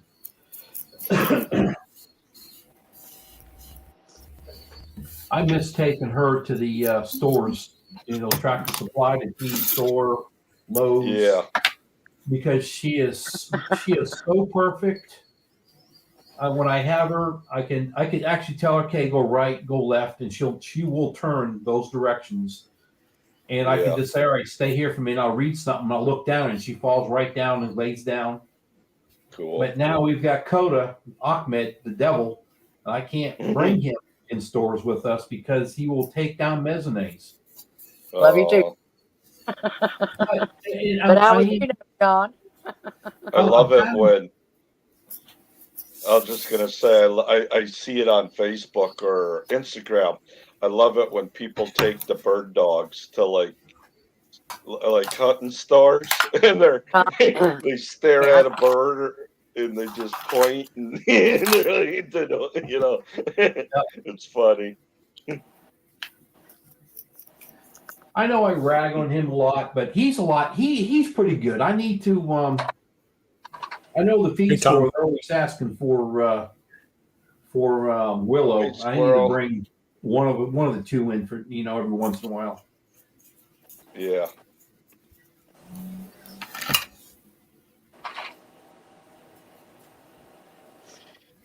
Yeah. When these are gone, I'm gonna go to a smaller dog, and then that way they're easier to bring along and do things with. After this one, if anything happens to her, I'm done. I don't want no more dogs. See, I can't live without a dog. This is the longest period in my life where I haven't had one, and I can't stand it. I need one. Yeah. Me too, but since I travel around so much, it's like I'm tired of trying to either leave them at a vet or haul them around and try to find places I can stay with one. Yeah, I hear you. I'll wait a little while before I get another one. Yeah. Yeah, I mean, she's great. I could leave her here. Yeah. By herself, and nothing would, she wouldn't do nothing in the house. She would literally wait for me to come home. There's nothing good about. Never mind. I could be in the house, and I would say, I would go, "Hey, Willow, are you ready to go for a ride? We're going to eat some feed." And she would be going straight to the door, and I did back. Well, like Virginia said, back, I'm going to say 3 years ago or 2 years ago, she will howl and dance around wanting to go. And I'd open the front door up. I said, "You know what you got to do, number one or number two, before you get in the truck." And that's the first thing she would do: squat and then head to the truck, and then it was game on. Yep. And she knew where she was going. Back to good. I'm not saying a word. What's that? Well, said back to good. Says don't say it, Ed. Oh, you know what's funny is that's good, John. I would we have German Shepherds, Tony, and we put them in the back of the truck, and I'd forget to let them go to the bathroom before going down the highway, and all of a sudden they're sitting there squatting, and people be, yeah. She used to sit beside me just like it would be a girlfriend, your wife, right beside you. And we'd get in the truck and she'd stand up, and I look at her. I said, "You know what you got to do before we can move?" And she kind of stared at me, and she would sit. And then she would come sit right up against me, and then she'd turn her head and lay it on my shoulder. And have a couple of videos where I turn the camera on, and she'd turn her head and would lay it right on my shoulder and just lay there. And we Aw. drove down the road, and she is so precious. I really miss going with her on trips. We used to go everywhere. Oh, that's cool, Squirrel. I'll have to check that out. Yeah, she's spoiled rotten. I'll still never forget. Prior Oklahoma meetup. Yeah. First met you. Yeah. In Willow. Yeah. Everybody saw Tony. No one talked to Tony. They just went straight to Willow. Straight to Willow. Yep. He's definitely an attraction. He's a beautiful dog. I remember Gail Both of when them are. I first met Gail, and she goes, "Oh, Willow," just like that. Yeah. But Coda is good. I can't. He's laying behind me. He's a good boy. Unless he's farting. Yes. Yes, that was bad. What was that, like last week? Yeah. Yeah. That was terrible. Just a reminder, Ed, this was for you. if you're into silver, I started a new channel. I don't know if you can drop that on your side, Brenda, at all. My new channel. I'll switch. I'll be giving away silver once in a while on that channel. If you guys are into silver coins or silver rounds, getting into silver. So. Did you see who was selling gold? Who was selling gold? It was babe, do you remember who it was? It was on Is that Jonesy's channel? Yeah, another one. Jeez.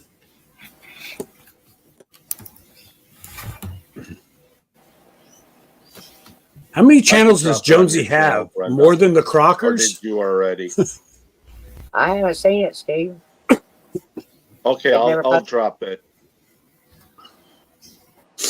Yeah, I only have like 10 subscribers, so it might not.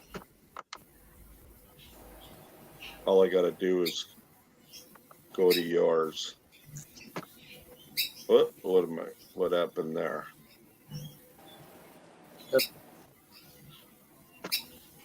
Radio Jonesy. The one thing I noticed, it don't give me the notifications and stuff of.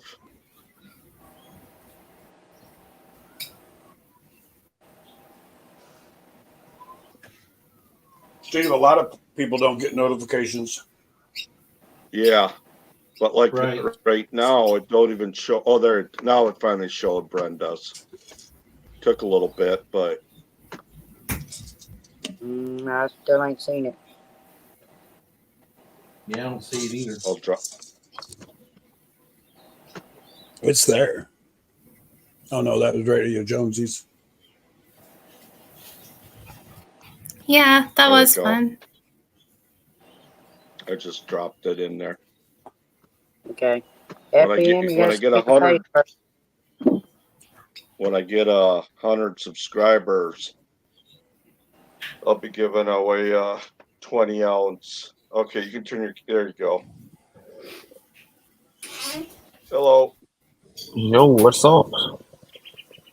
Nice channel. Not I like much. it. Thank you. I like your Teesprings, Freedom Redbird. I saw your short with your T-shirt. It was on my feed. The Good stuff. Teespring was probably my old one. Oh, okay. I just saw it. I guess because I'm finish- new here. I'm seeing your stuff all of a sudden now on my feed. Yeah, I've got Bonfire has got my newer shirt. I need to go back in and change now with my new logo, and I haven't made one yet. Good stuff. Thank you. Hey, Steve. Yeah. I just become number 15 on your subscribers list.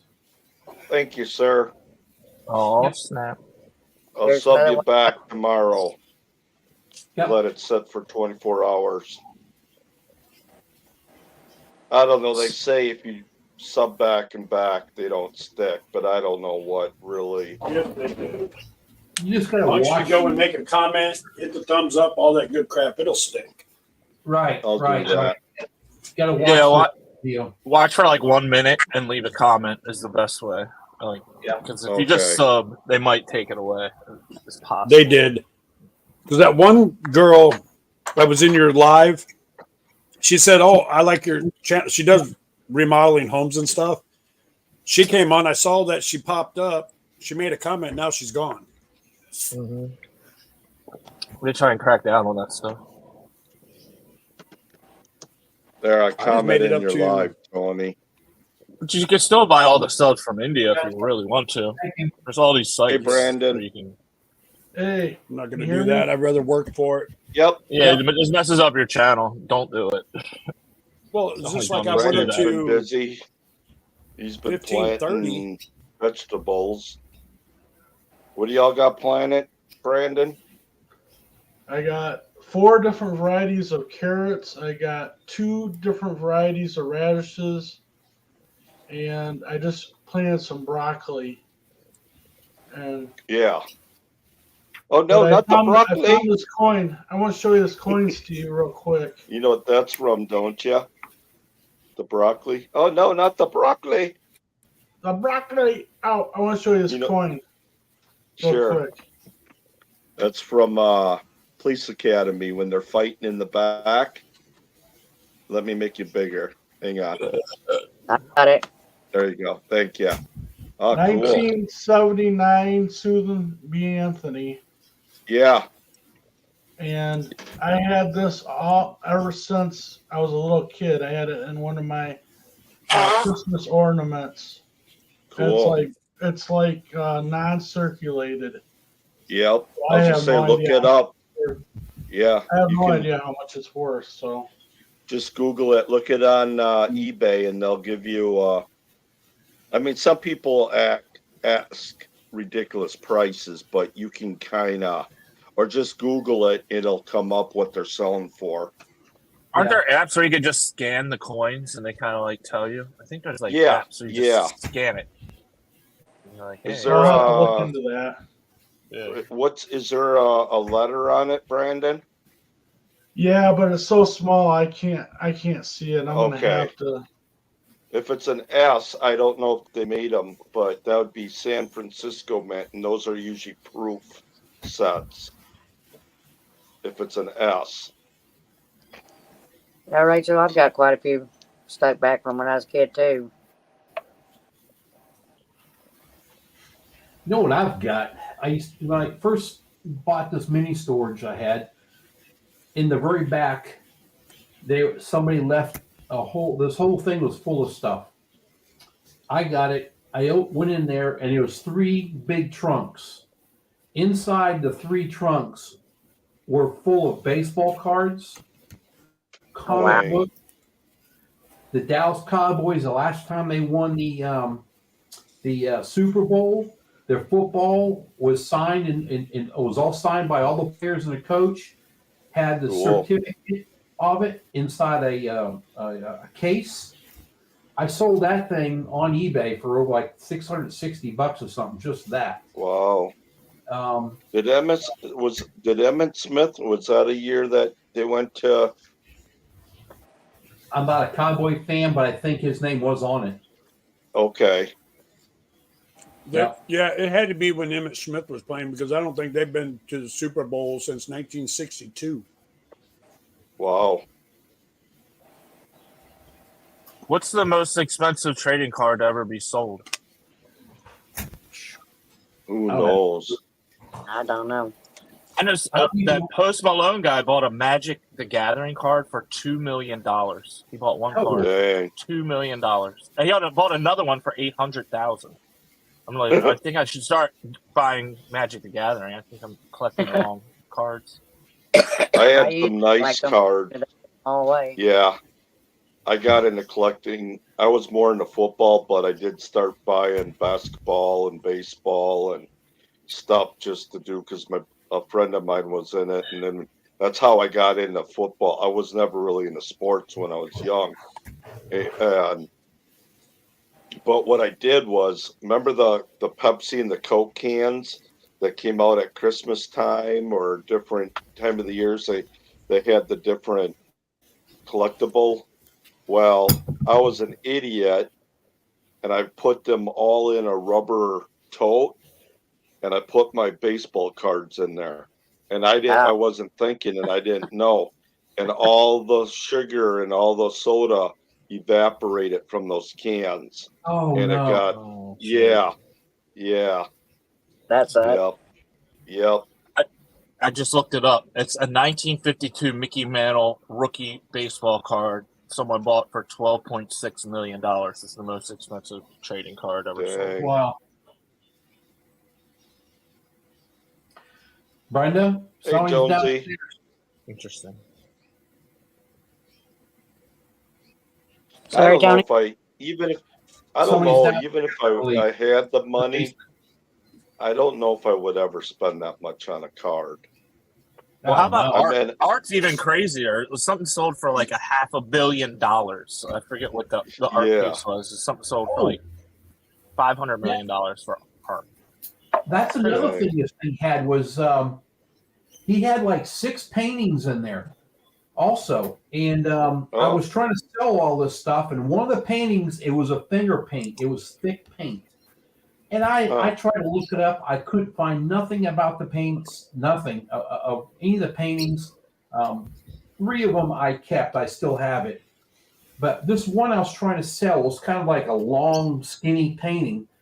And I can't remember what it was looked like. Anyway, I put it at a garage sale.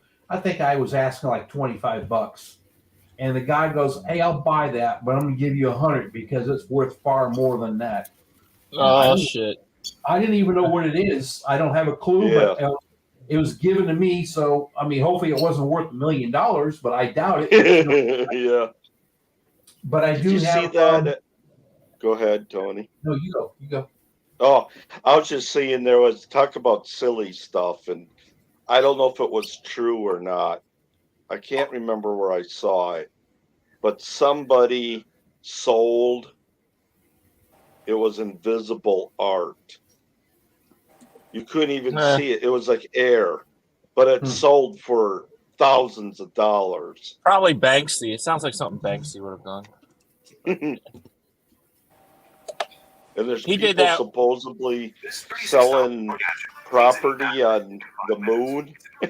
Yeah. This guy, he makes like simple art. His name is Banksy. He was selling on a street corner in New York for like $25. Like he was just, whoever was always passing by. Come to find out, like those pieces that he was selling, they sold for like $100,000. But people are just like walking by. But somebody bought like 4 of them, so somebody made out on it. But yeah, it looked like, yeah, I don't know if you look up this skit on YouTube where he does that. But yeah, it's pretty interesting. You never know what you have with art for sure. Like, right? What the fuck? What is this? That's the You problem I don't have know. with these baseball cards because I don't know. But they're all 3 trunks are put up safely. And I always told my wife, "Hey, when I'm gone, if you can find somebody to buy them from you or whatever."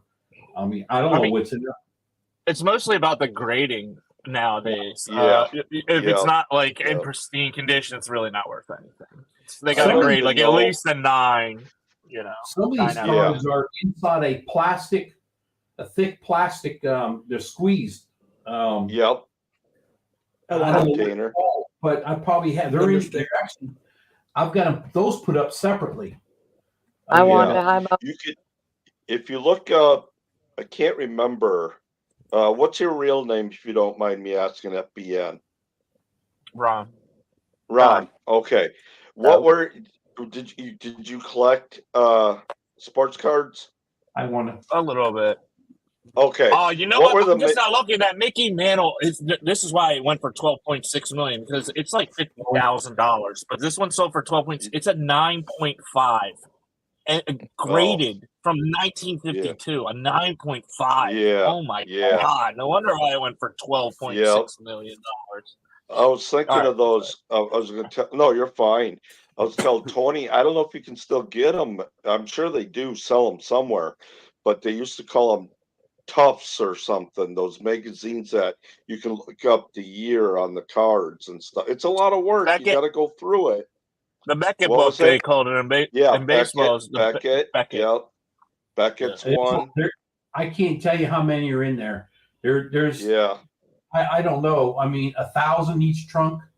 I don't know. Wow. There's a lot of cards in there. Wow. Steve, Number 3 high sold card is a Stephen Curry card. That's crazy. That's like a player that's playing right now. The third highest card ever. $5.9 million for a Stephen Curry card. That's crazy. Steve, Yeah. I'm gonna get Number down. 2 is Hannes Wagner. I'm gonna get down, and you guys have a good Thanksgiving. I will talk to you. You too, again Brandon. Happy soon. Thanksgiving. Happy Thanksgiving. And I just want to say this one thing. My dad had a model car back in the 1940s, 50s, and it was a metal one. And he had it like up on the shelf. And when I was about 6, I grabbed up there and took it and I threw it to the ground and it smashed over to like nothing but pieces. And it was worth a lot of money. A metal. Oh, yeah. Yeah. But he was not happy that day. No, that was not good. But I see y'all later. I gotta go. All righty, we'll see you, Brandon. See you later. Hi, Brandon. You know what's crazy? I'm looking at the top 10 list. Some of these cards are like recent cards that are selling for. You got Stephen Curry, LeBron James is number 3, Luka Doncic, Mike Trout, Wayne Gretzky, LeBron James, Tom Brady, Kobe Bryant, and Giannis Antetokounmpo. I mean, these are cards that you could be pulling like now. Like, what are these packs that these people are getting millions of dollar cards out of a pack? Yeah. That's crazy. The best card I ever got out of a pack was a Brett Favre rookie card, but that was, I think it was worth about $200 at the time when I bought it, and I don't know what it's going for now. But I gave it to a teacher because he was going to go to a Packer game, and I was going to ask him if he could try to get it signed, but I didn't know nothing about sports cards. I guess that's not a card you want to get autographed anyways, but I think a kid stole it out of his desk on me. So I think this also shows that holding on to old cards is really not worth it because the old cards aren't even on this list. It's all these new. I'm looking at like the top 30 even. Like, yeah, it's crazy. Like the old cards, I mean, a few of them, but not many of them. Like, it's all newer cards that are worth the most money. And that's just the thing. You can sell anything, but you got to have the buyer. You know what exactly. I mean? As long as somebody's willing to buy it for that price. Yeah. I'll be right back. I'm going to let the dogs in, Brenda. Okay. Brenda, you're awful quiet tonight. I'm just listening. Right now, I was trying to type in the chat. Hey, Wendy.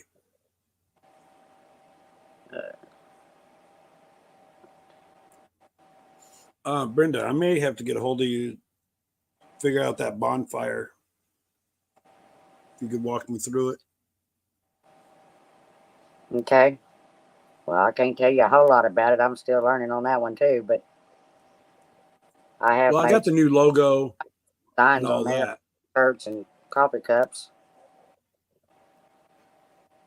Yeah, I'm waiting for Bushcraft family, Charles, to get a hold of me because I'm trying to do that wish list on Amazon to put on my page. I can't figure out that stupid thing at all. Yeah, I'm still working on that one too. I mean, well, on YouTube, until you get monetized, you can't put it down there for a click on link. I don't think anyway. So I haven't been able to get mine to work on there. I just typed it in, but it doesn't show up as but it gives them the channel. I mean, it gives them the way to find it. Yeah.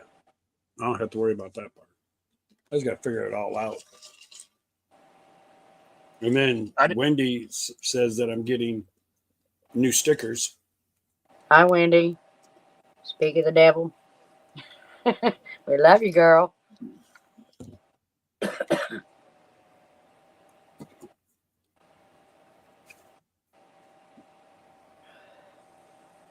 Like there was somebody else come in a while ago that I missed too. Oh, Jonesy showed 2 or 3 of his channels in case people were wanting to know. And Howdy Garden, I'm sorry if I didn't get to say hi a while ago. I believe she came in on Tony's.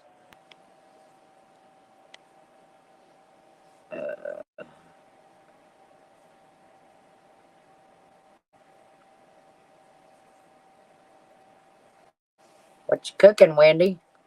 Wait a minute, she can cook? I Yes, thought she just ate Taco Bell. She can when she wants to. The Gordita Crunch is the best Taco Bell menu ever. I got one a few weeks ago, and it literally tasted like freaking cardboard. Cardboard? What? The Gordita Crunch? Yeah. The cheesy Gordita Crunch. You got somebody make it bad for you. I mean, let's be honest. It's fast food. It's not. Oh, she's making. I remember that's the first time it's ever tasted like crap. I remember when I was 15. I did work at a Taco Bell when I was 15 years old, and like somebody came to the line and said, "This doesn't look anything like it on the menu up there." I was like, "Does anything in fast food look like it looks like in the picture?" Like, what are you talking about? Hey, back most of the time it does. It never looks like that picture. What are you talking about? Back when Brenda was young, fast food, you used to get it fast. Now they got to go out and kill the animal, pluck the feathers, and skin it. And about 2 hours later, you might get your order. Brenda, back in your day, did they have fast food? Hey, Wendy. Yes, Ed. I'm not that old, thank you. And Dale. Damn. Hey, Andel. White words. 8,000 subscribers she's got. Do they have drive-through liquor stores where you guys live? No. We have 5. Well, it's not allowed state anyway. Yeah. Drive-through liquor stores. That's when you know you live in some backwoods type. I live in Texas, and we have. It's weird. In this town, we have one. They just put up a new one, a brand new one, Zip something. Yeah. But we have 5 liquor stores on one street. I mean, we got plenty of liquor stores. I live 0.1 miles away from my house. I have over 100 bars. Over 100 bars, 0.1 miles from my house. I looked it up. So, but I live in a bar town. So we used to have about, where I grew up, 20,000 population in 3 miles. Well, this was in Wisconsin. There was at least 30 bars. Oh yeah, well, Wisconsin. That's what you got. Yeah. Yeah.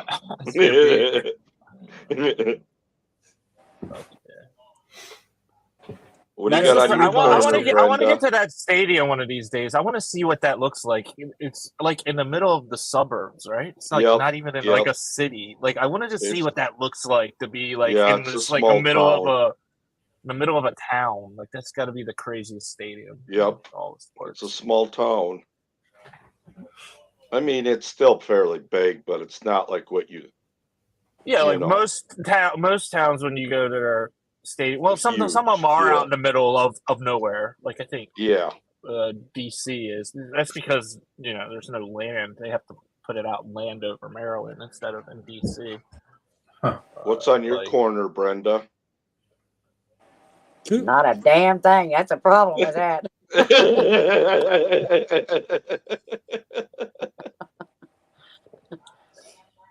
That's a good thing and a bad thing, I don't even have a corner. I couldn't sleep if there was like absolute quiet. That freaks me out more than anything else. Like people are saying, "Oh, I can't sleep because there's noise downstairs." I was like, I can't sleep because it's quiet. Like that freaks me out more. Yeah. A lot of people you couldn't something to make noise. Yeah. Oh yeah, like that's what I love. I've gone to mountains before. I can't stand it, man. I can't stand that like just quietness of like. Well, it's like when you move to the city too. When you move to the city and you get used to a train, and then you move away. Oh yeah. Yep. That's me. Yeah. Everyone's screaming and partying until 2:00 in the morning until the bars close. And just I'm just You used know, to the that. only noise around here is a train that runs about every 3 hours. I got the firehouse That's is a about the block same up. here. Firehouse is a block up, so anytime I could, and I'll sleep right through any gunshots. It's Baltimore City. We got like 400 murders a year. Oh, that's Baltimore right. I was City. born in Baltimore. Really? Oh, Yeah, wow. but I was a little kid. My parents moved from Wisconsin to there where my godfather was. Yeah, you definitely got more of a Wisconsin accent than a Baltimore accent for sure. Yeah. You got that up north accent. Yeah, I was born there, and I was only there probably for a couple months, and then they moved back to Wisconsin because they didn't. But yeah, I've been to Maryland a few times. I've been in the White House a couple you're not times. you're definitely not from here to call it Maryland. Maryland. Maryland. It's so quiet out here, you can hear a gnat fart. Well, you know what else it is? I have tinnitus, and I don't really realize it unless I'm in like a quiet ass area. Like I can hear like this ringing in my ears. It's slight, and when it's absolute quiet, it drives me nuts. But I'm always hearing noise, so it like kind of feeds it out a little bit. I think I got that too a little bit. Oh, I loved it when I lived out on my property in Missouri. You didn't hear nothing, and it was so freaking awesome. I've lived in the country so long now that when I go to the city to my daughters, I think every car that's driving by is coming to her house because it's like, we don't get any cars here at my house, so. Oh my God! Yeah, that's why I can't have the Ring doorbell. The Ring doorbells where like everybody who passes by would just be like bling bling bling bling bling all day long because there's people going by my house all day long. Well, Angie, you could come up on panel and you don't have to talk, but you can come up that way. You can see all the messages. Yeah, it's the only way you can see it from all 3 channels is if you're on panel. That's the only or thing. Just go in there with your husband. That's the part I like about the co-streaming is because it's not fair to everybody else to not be able to see it. I'm hoping don't want to be on panel down the road. She's sitting in her chair she loves. I like it. I'm halfway between Philadelphia and Baltimore. Okay. Halfway between Lancaster, I would guess, or Amish. I'm guessing Virginia Alexander is Amish, and Lancaster, Pennsylvania. Ooh. I'd say that's halfway between Philadelphia and Baltimore. When we go into town, we're ready to get out of there. We want to get back home. Where? Lancaster or Baltimore? No, we live in Oklahoma, so it's when we go to a area or a bigger town. Our town's very small. Oh, here's here's my wife. There she is. She just came in on the room. There's my girl. Hi. How are you doing tonight? My eyes. Good. How about you? Doing good. Well, she looks like she's got some wine. We're not outnumbered. Cruise ship out front in 2000. Me and Amy been outnumbered up here. Hi, Jason. Tara. Right. Radio Jones, Florida. Yes. Delaware. Dover, Delaware. Good racetrack. Home of Joe Biden, right? Tax evasion state. Yeah. Get out now. What are you doing? Okay, come on. We're all waiting for Angie to talk now. It's her turn. Just take over the channel, Angie. No. I told you she'd boost my channel if she'd start doing it, but she won't do it. I'm shy. It would. Yeah. So how's things going with you, Angie? You doing all right? I'm good. Just working. Hey, White Rock. Yeah, that's good. Staying busy, getting ready for Thanksgiving. Are you guys in Tennessee as well? Busy. No, we're in Busy, Oklahoma. won't it? Oklahoma. Do you do most of the cooking, Angie? About 30 minutes for me. Yeah, I'm doing all the cooking. Oh, wow. Can I come to your house? Sure. How I many have no pounds way is of that cooking turkey? anything. I don't let my kids or daughter-in-laws cook because they don't know how. How many pounds is a turkey? Well, we cut it in half, so it's probably 20-25 cut in half. Hold on. You cut in you cook it full first though before you cut it in half, or you cut it in half. No, we turkey won't fit in the pot. It was like 45 pounds. So we split them right down the center. My son and I both split our big ones. 45-pound turkey? Oh, yeah. We grow them bigger. Oh, that was just a baby freaking cow. That's pumped full of steroids, right, or something. That's pumped full of hormones or something. They grow them big. Should they say they grow stuff big in Texas? But damn, Oklahoma sounds like they grow their turkeys. Ours meat bird last year with the largest was 13 pounds. They feed them wandering people that are trespassing. That's right. Well, yeah, Tim, I'm not doing nothing for Thanksgiving. Why not? Yeah, we'll have I guess we'll have 20 people here Thursday. Is there a regional Thanksgiving dish that since everybody's from a certain area, that you always have at Thanksgiving that's like maybe only in your area or something like that? I'm just curious because we'll probably do something with like crabs or something in Baltimore because everything is crab. Well, damn, I'm coming to Baltimore. Okay, Tim, say something about that. I'm throwing a TV dinner in the microwave. We do the traditional, the turkey dressing, mashed potatoes and gravy, and a few sides. And then, of course, you gotta have. How about one of those like weird like casseroles with the cornflakes and I don't know. There's always somebody makes some like weird ass casserole with like some weird ass shit in it. Oof, no. Cornflakes and shit. Like they put like all this weird. I don't know. Nothing weird like that. Yeah, me too. No. I was like, what the hell is this? Like, no, nothing. Pass that along. There you go, Auntie. What were you gonna say, Brenda? That blue crab in Baltimore is the best.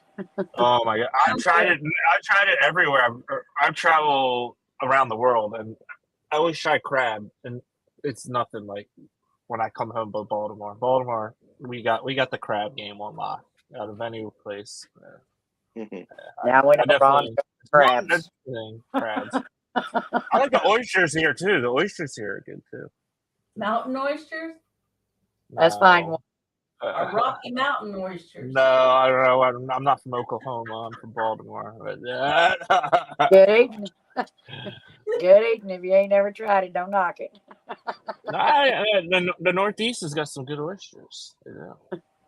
When I went to Boston, my kids took me on a trip up there. We were up there for a week, and the seafood was the best seafood. My brother and I got I think it was a big bowl of oysters. Yep. Oh my God, they were so good. A big bowl of oysters? Yeah. You gotta eat them. You gotta eat them in the shell, man. If you're not eating them in the shell, you're not doing it right. When you say a big bowl, I'm imagining just a bunch of oysters in a bowl. You're right. Like that would be disgusting. You're right. They actually crack them for you, and then you get them still in the shell. They were. We get them here on Sundays. It's $1 a shuck, is what they call it. So $1 oysters, fucking phenomenal. They're so it's good. like eating a loogie. Gross. A little. It's an aphrodisiac as well. A little. Aphrodisiacs. That's not probably what you think it means, but okay. Yeah, I'll pass on the oysters too. Little hot sauce, a little horseradish, little hot sauce. Squeeze a little lemon. Put it right down. Suck it right down. And yes, Tim, mountain oysters I have had in my mouth. Thank you. Oh no! Because it's good eating. I've never had those. Gotta have them deep fried. They're fantastic. What do you think is the most exotic thing you've ever ate before, where people be like, "Oh my gosh, that's crazy." Is there something you've ate before? Everybody in your life. Alligators, my Probably Alligator. octopus. That's not that strange. I don't think alligator's that strange. Octopus. I would say octopus too. Oh, calamari. That's not that strange. Oh yeah, you had the shits for 10 days on that. I'll never try octopus again after what I had. Yeah. How about like rat or squirrels or like no squirrels or rats? Or, I wouldn't mind trying squirrel. I've had squirrel. I've had rat. I've had frog. Why did you right? eat rat? Just to try it? Where? In a country I was in, they had it, so I ate it. I think everything is good bugs, as long as you have to have the good cook though. Worms have a and cook that crickets knows what they're and doing. stuff like that, like bugs. I've ate a bunch of bugs, but they're like deep fried or something, just like popcorn. Actually, a lot of the bugs. Right. Popcorn. I think I'll starve. I think I'll stick to my meat. What else? There's a lot of weird stuff. Like fish eyes. Does anybody eat fish eyes? I tried them once, but it was a real long time ago. People say they really like it. No, there's people that are like swear by it, like so good. Okay, How about Amy. shrimp heads? Shrimp heads. No. Heads? No. Did you see that, Brenda? Private chat? No. Oh, legal seafood in Boston. Yeah, somebody knows what's up. Yep, Tim Beverly. Thank you, Amy, for coming up. I appreciate it. Tim Beverly knows what's up. That was a good spot. So are you seeing everybody's still here? Yeah, I guess this is everybody's. Oh, White Rock Homestead. Big ups. White Rock. Blue Crab in Baltimore the best. Yes, for sure. Don't go to the commercial places either, by the way. Don't go to like the big ass or Phillips or whatever. They're terrible. They get all their stuff from Asia anyway. It's not even real Baltimore blue crabs. You got to get it from the Chesapeake Bay. You got to get them from the Bay if it's real. Oh, I forgot. I had cow tongue. Ugh. Oh yeah.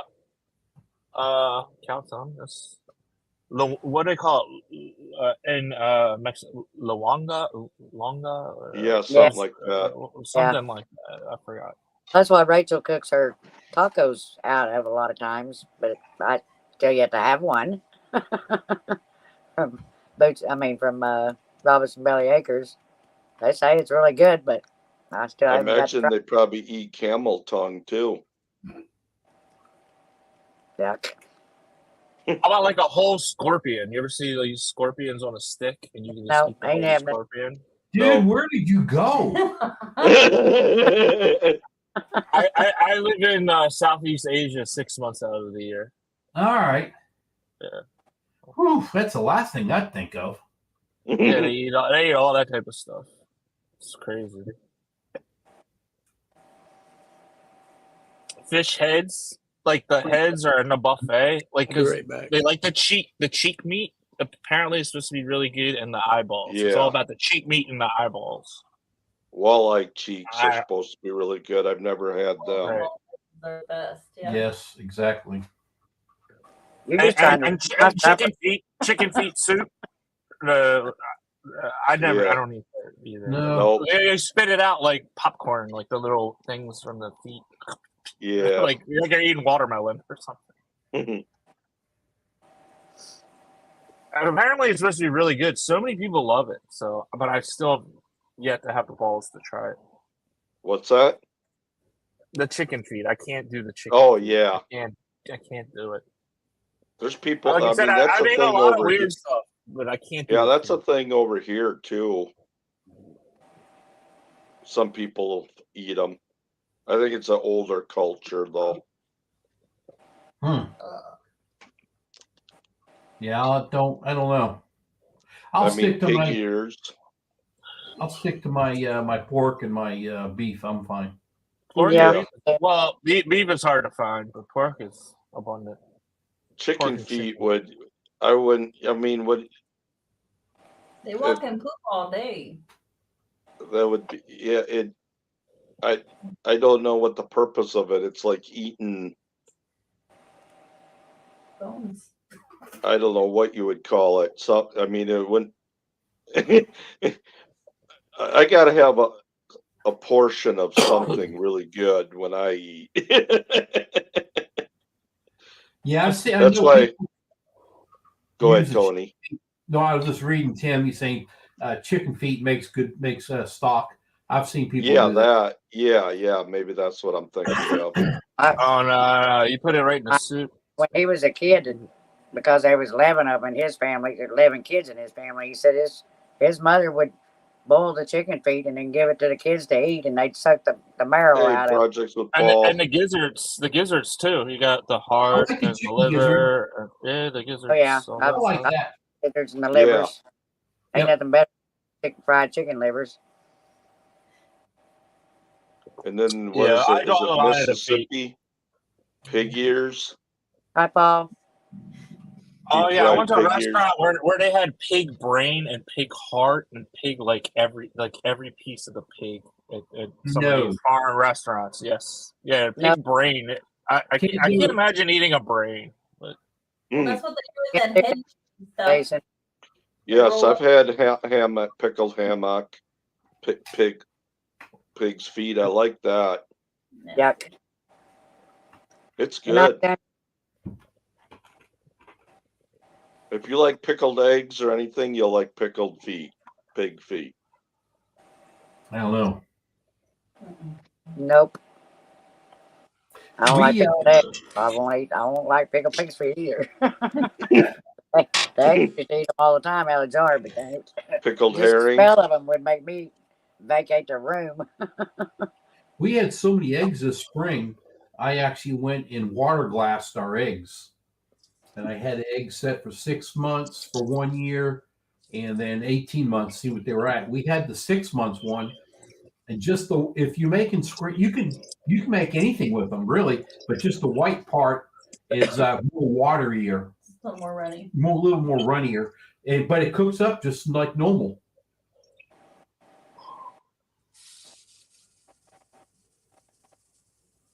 Brenda, you see the new avatar? I just got a text. I ain't saying who it was from, but we were kind of over talking each other sometimes, so we'll have to watch that. It's hard to hear. They were saying that's all. You're right.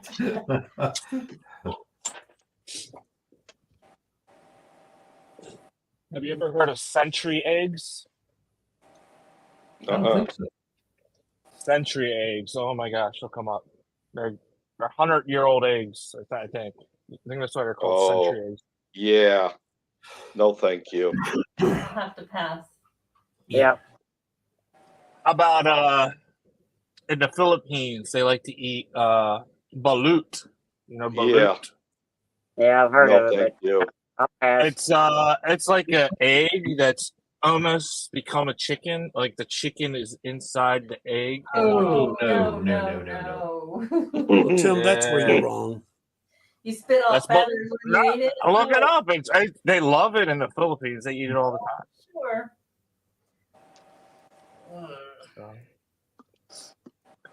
There's a lot of weird dishes. That's why I was wondering if there's any weird dishes. Oh, okay. Maybe too much. Sorry.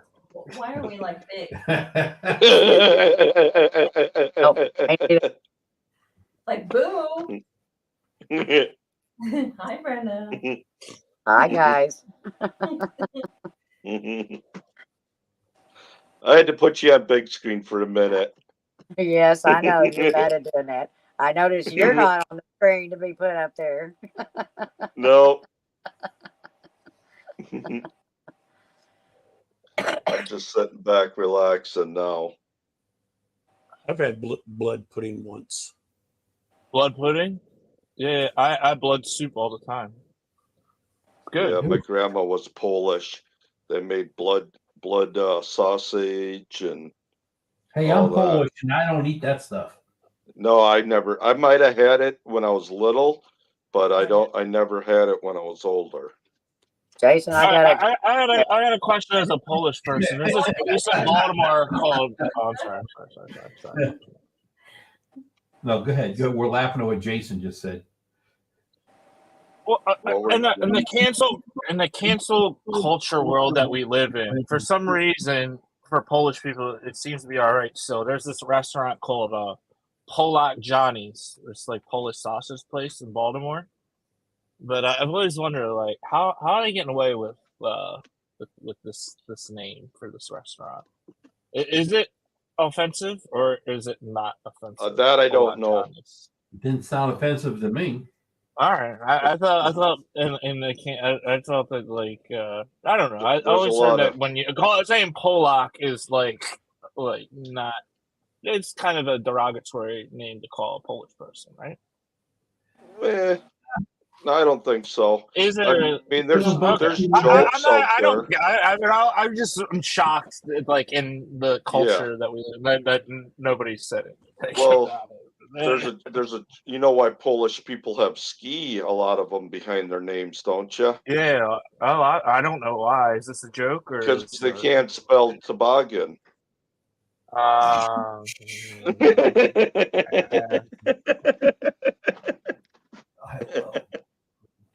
There's a lot of Polish jokes out there. Yeah, that's what I was saying. Like I felt that was I don't know. Well, they got rid of the Redskins. They get rid of everything. Like Wendy can speak. Even the Indians. Polish. You can't even be the Cleveland Indians anymore. Like seriously, you can't even be Indians. It was never anymore? A problem until the recent days. A zombie. Pro. So what do you say? Like Cowboys and Indians fight? What do you can't anymore? You're not allowed to say that anymore, right? What do you? I heard Cowboys and the natives, I guess, or what? Well, I heard something that when the Redskins changed their name, now the Indian culture, I should say, or something. They want the chief. They want the helmet changed back at least to the chief because he was a warrior. So I don't know if that's true or not now. Yeah, this all becomes stupid crap, and I can't. I'm just over it. I'm through with it, and Are you done with sports? What are you done with? What are you done with? Sports, like the culture, the woke culture stuff, all this crap. My grandkid's going to grow up into this crap, and I can't handle it. I don't like it one bit.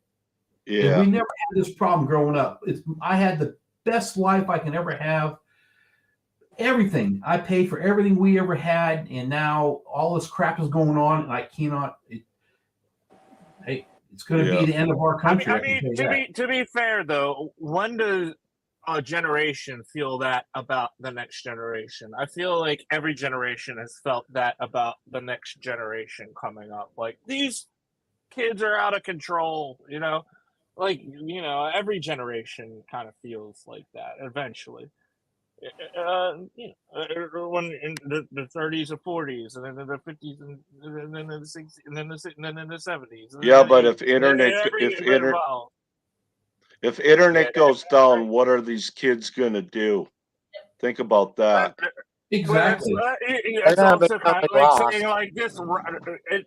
Take it back and be like this rock and roll shit goes like all over the like probably the same thing you're feeling about the internet, right? Like. People felt about these kids are getting more fun rock and roll and heavy metal. Like it's always something. No, there will be something that this generation that's growing up is gonna be like. These kids are out of control. Like it's always eventually there's gonna be an age. It seems like. Well, I know in some of our generations, these kids are out of control, right? Is there ever been a generation or like, oh no, these people are great. Like I can't wait for these people. Problem is they're all passing away before our generation. I mean, I understand what you're saying, but the generations are getting worse, though. They have timeout cards in military now. I agree, but I'm just saying there's always something to complain about, no matter what. Like, yeah. Well, like in Tony's, especially Brenda's, in our generation. We went out to work when we were younger. The kids these days want to sit at home, but they want a paycheck from some company saying, hey, I did the work, but I'm going to sit at home and do it. Or when they're working, they're on their phone all day. Maybe they've figured out a way to monetize how to be at home and be on a phone. Like, things evolve. That's Well, you gotta realize if they're making money and they're contributing. Like, don't be mad at them because you had to work and bust your ass, and they figure out a way to not have to do Go that. ahead, Brenda. As long as they're making the money, you know, to Ron, support themselves, how can you be mad about that? And other people talk too, Ron. Oh, I'm sorry. I'll shut up. Please mute me there at any time. Please mute me at any time, please. Thank you. Sorry. I've worked in several fast food places over the years, and I guarantee you, if the company does not make them kids put their phones in their lockers before they come on the floor, they spend all their time on the phone, you know, Facebook and YouTube and whatever. And the older generation crew that's there is the ones that's doing all the work for them, and they're still getting a paycheck for doing nothing because they're over there playing on their phones. Along with, if the electricity goes out, I guarantee you, probably half of them cannot count money without a cash register because they're not being taught the way that we did. Or tell time. Yeah. Yeah. And when crap hits the fan, they're coming to our house. They're not going to be able to take care of themselves. Say that again, Angie. When crap hits the fan, they're going to come to our generation looking for help. Yeah. Because they're not going to know what to do. Exactly. We're losing all the people that are like the campers and like the people that I would say like are the middle of the United States. Like there was always like that culture of like these people knew what the fuck. I'm sorry, knew what to do. And hit the fan. Like if the apocalypse, who are you gonna run to? These people in the middle of the country got the guns, they got the bird, they got all this, but that's going away now. Even these people, I can understand that they're getting upset. It's the cell phone for sure, social media. Well, put it this everything way: and everybody's becoming like. But if the phone don't work, everybody off. It's pissing everybody off about the cell phones. Yeah. There are no more. It's a worldwide problem. It's not just it's around the world. It's a problem. But there Ron, are no more old. Yeah, go ahead, Brenda. If there is no phone service and no internet service and no electricity, what are they going to do then? Yep. How are they going to survive? Here's my point, though. There's no more old days. You know what I mean? You look back and you look at and you think about your older generations, what they've been through, what they've done. There's no history that's going to be really Bye, Virginia. Taught. Bye, Virginia. You know, have a good night. Bye, Virginia. Good night, Virginia. Hey, Wendy. Speaking of Wendy, she can speak Polish. Yeah. But what I was trying to get at is when I lived in Missouri for a year and a half on 10 acres of property, I had no running water. I had no electricity except my generator. Kids these days, I know my kids, if I took them out there to live for a year and a half, they would leave within 5 minutes because they're like, oh, we don't have running water. We don't have, electricity to run our phones and computers or tablets or whatever. They couldn't handle it. I loved it. I mean, it was freaking awesome as hell to live out there with no electricity, no water, and happen to survive that way. Kids these days, ain't no way in hell. When I'm in Thailand, that's how I live. Like, there's no running water. There's a shower with a bucket. Like, there's no toilets. It's like living shit out. Yeah, they know how to live. 6 months like that, and then 6 months in the city life. So that's I just come here and work and just make as much money as I can, and then get the hell out of here and just live like a king. Like now, yes, I'm in a house. Yes, I have electricity, but I have no running water into this house at all. Well, what do you do? Well, I go work out at a gym 7 days a week. And you get water from the gym? Yeah, I can take a shower there. Yeah, okay. Yeah, no. I have a gym membership just for that reason, because I could travel around. And yeah, they can always have a shower. So for Planet Fitness, this is the best way to go. It's only like $10 a month. But yeah, I hear you. John, what's the reason you're- that you don't have running John, water? Is you're- this like a mobile thing or something? That's awesome. Are you No, it's traveling just I've around, got or- to remodel this house, and I got to run all new plumbing. Okay. No. I'm going to say about 5 years ago or something, the kids were all at my house for Christmas or Thanksgiving. Every one of them on their phones. I told them, put those things away or I'm going to destroy them. Can't handle it. When you're at a family gathering, put the phones away. Yeah. It's a different I time. make a It's rule different if time, I'm buying, though, right? when I go You out just to gotta eat, piss if them I'm off and make them hate you. I'm sorry. I'll shut up. Let me mute myself. It's- I'm gonna mute myself. when I go out to eat and I'm buying, well, the kids are grown up now, so it's a little harder to say it now. But I always, when I'm buying, no phones at the table when we're going out to eat and stuff. Well, my middle child, when she was married and with her husband, they would be laying in bed, text messaging each other. Yeah, I can't handle it. Yeah, That's ridiculous. Yep. They have no communication skills. It's all by phone. That's it. Yep. It's like my girls, they won't talk to me on a phone. They have to text me. They won't talk. And it's like, really? You talked to me all growing up years. Why can you not talk now? Well, we just don't like to talk. We just text. So many socially awkward when you can people talk to in me. this world nowadays because everybody can only talk through like phones. We're in a generation now where most people are dating people through their phone. Like that's how you meet people. You don't meet people like walking around a church or like what? But like why not? That should it's I mean, online somehow. That part Facebook or Tinder's or your whatever dating apps. As I said, the old times are don't know over. any other way. Well, the funny part about that, what you just said, is all three of these people up on the panel I've actually met by walking around. Yeah, exactly. But you're not going to see that nowadays. Is what I'm trying to say. That's But what it's also probably like the same way of like playing poker live and playing online poker.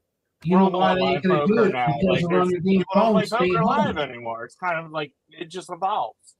Things evolve. But if you meet them online, how are you ever going to? I mean, unless you actually meet up with that person, how are you ever really going to have a conversation that's called a sit-down conversation with somebody? Well, you video chat like we're doing right now. Like we're doing right now. We can video chat. We can talk. We can, the same way we're doing right now. Reading chat, Brenda. Right? Yeah. So the true meaning of Thanksgiving, you have your family come over for dinner so that you can be with your family and be thankful to God or whoever that you have each other in your homes and your children. It's not for your children to come over and play on the phone and come and eat your food and leave and not pay attention to anything. That is the point of Thanksgiving and holidays and family. Yeah. Again, it's just a new complaint. It's the new every generation. Like last time was video games. Like these guys just want to play video games, or they just want to be. It's always going to be something new, right? It's not new. This isn't new. This has been going on for quite a while. Yep. Exactly. That even more my point. It's been going on for a long while. Like every generation, like. Whenever you go to meet up with your family, like the kids are always going to be doing whatever the kids do. It's just the kids are doing different things that you completely. But that's the problem. It's not just the kids anymore. That's the way they're growing up. Yeah, it's everybody. They get older, they're still doing the same thing. They have no comprehension of what real life is about. Like 80s or 90s especially. Yeah, you're. Well, I'll tell you what it's called. It's called respect. In the 90s, okay. Yeah. And I understand it's called respect, and that's what I'm saying. It's common courtesy is out the window. Exactly. Yep. My kids were never given nothing. They were working at but at 14 or 15 years old, you're buying your own car. That's why my kids didn't drive till they're 18, because I ain't paying for your insurance. I didn't buy their car. I didn't buy their insurance. I didn't pay for the gas. And I sure the heck, I was going to use a different word, pay for the cell phones. They had to learn to pay for all that on their own. And guess what? And they appreciate it a lot in the long run, because they've had to work for it. They know they got to take care of it, or they're going to have to value of money. Every one of them went to their own homes without me knowing anything about it and say, Dad, come look what we bought. You talking about proud pop. I didn't give them a penny. None of them. They work for everything in their whole life. That's like my middle child. She wanted a cell phone to finish her school year. And I'm like, I'm not buying you one. She goes, you have to. I'm like, no, I don't. No. She quit school 2 months before graduation because I would not buy her a cell phone to graduate with. You should have bought her the shittiest phone you can find and just give that to her. Thanks, Wendy. I would have done that. Like, just don't get her. She probably went to iPhone. Like, here's something you can call with. Call me. You know? No, I rather would have did that. But it was not my responsibility to buy her a cell phone. She was working at the time. I think that's tough right there. Like, I think most families are. That's a problem, though. Also with schools, is what the teachers are saying. It's like there's too many helicopter parents that they get them the cell phones just so they can constantly be in touch with their kids 24/7. I mean, that's probably another thing that you guys didn't have to deal with. When you go to school, at least you get this time away from your parents. Nowadays, you're being followed by your parents on everything. They're following your website. They can track you on everything. Like you basically have a surveillance device on your kids 24/7 if you get them a cell phone. Right? I don't think that's it at all, because there's a plus or minus to this, right? You know, I don't think that's it at all, because my kids never worried about me. They wanted the phones to be able to communicate because it was a new hip thing to have to talk to their friends. Mine knew if you know how to use it, you can also track them as well. They're on your plane. Why would I want to do it? Because I trust them. You've got to be able to trust them. They learn on their mistakes, and luckily mine have all done good. I have 4 kids. We got 5 kids have all done great. I can't complain. Awesome. I'll tell you what was. This is a little off the subject a little bit, but Donna, she's been going to therapy because of her knee. And I was sitting out in the van waiting, and I'm watching all these people come out, you know, and I thought about helping a couple, or the idea came in my head that, well, what if someone falls? You know, I dare if I help them up or anything, because that'd be a lawsuit. Yeah, you know. Gotta be careful with that. Yeah, you know. So I mean, things have changed so much. Exactly. You gotta know your time. I've been in Baltimore or in Maryland, stopped at an accident as a truck driver. Yeah. Police wasn't even there. No ambulances, no nothing. I go up and start helping. I'd be scared to do that. I'd be scared to do it. And good on you. The cop arrested me for it. See? It says it's against the law to touch a victim. That's why I said exactly why I said I'd be scared to do it. Yeah, but I know, it sure is. Man. It's fucking ridiculous. But he got in trouble for actually having me, putting me in handcuffs by his sergeant. Good. Good to hear. Because he didn't do his job, was to take over. Yeah.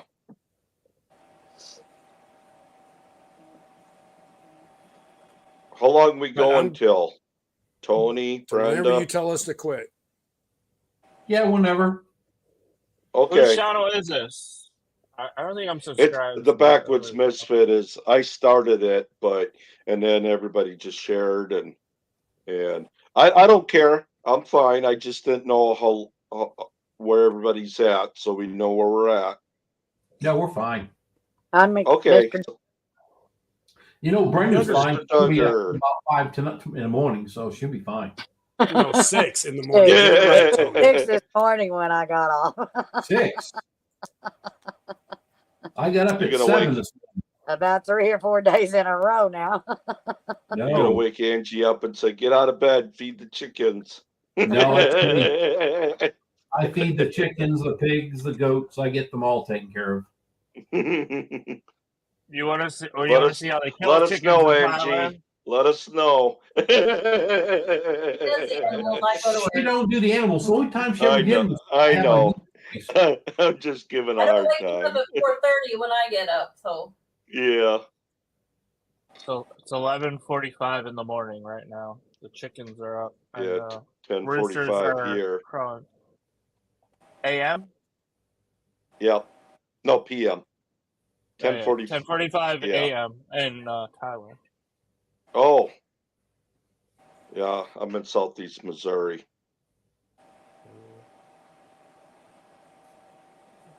Yeah, I can show you how a chicken's killed if you want to see how we do it over here on the farm. Cool. You can't show that on here. Yeah, you can't show it.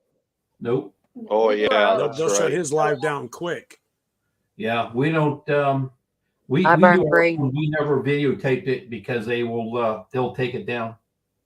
Wow. Right, some things you talk about or some things you show, they'll take it down. Nah, we do it inhumanely in Thailand. Like even when I buy a fish, you go to the market and they take a bat and they beat it over the head. Yeah. And then they just chop it up. Yeah. That's what they did with muskies and stuff when you're fishing out of the boat. Beat it over the head with a bat. Yeah. Yep. They say it's the best way to do it. I don't know. But when you see it like live in person, like as a person who just goes to the supermarket, you're probably like, yeah, well, this is how you get your fish. I gotta watch my mouth. I'm sorry. That's right. Hold on. You don't need to see me. I'm sorry. Mr. Duggar, you can come up if you want to. Anybody's So how welcome. many pigs you got now, Tony? I'm sorry, Brenda. Oh, you're fine. 2 pigs yet? Okay. Yeah, we had 5 and 3 went to freezer camp. Yeah. And so I kept the 2, Sig and Sophie, and I'll be start breeding them in the first of the year. Yeah. Nice. Now, do you ever? I was going to say you don't deer hunt, so do you ever mix your pork with anything to make anything? Okay.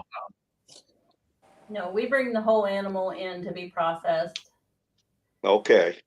Pigs and chicken are the only thing we raise that we disperse of anyway. Okay. I hope you know about lechon? Lechon? No, what's that? What was that? Lechon. Some kind of like pig dish or lechon. I don't know if you know because you grew pigs. No. I'll figure it out. We still have 30 wonderful people. Thanks for joining, everybody. We appreciate it. There? Oh my yep. goodness.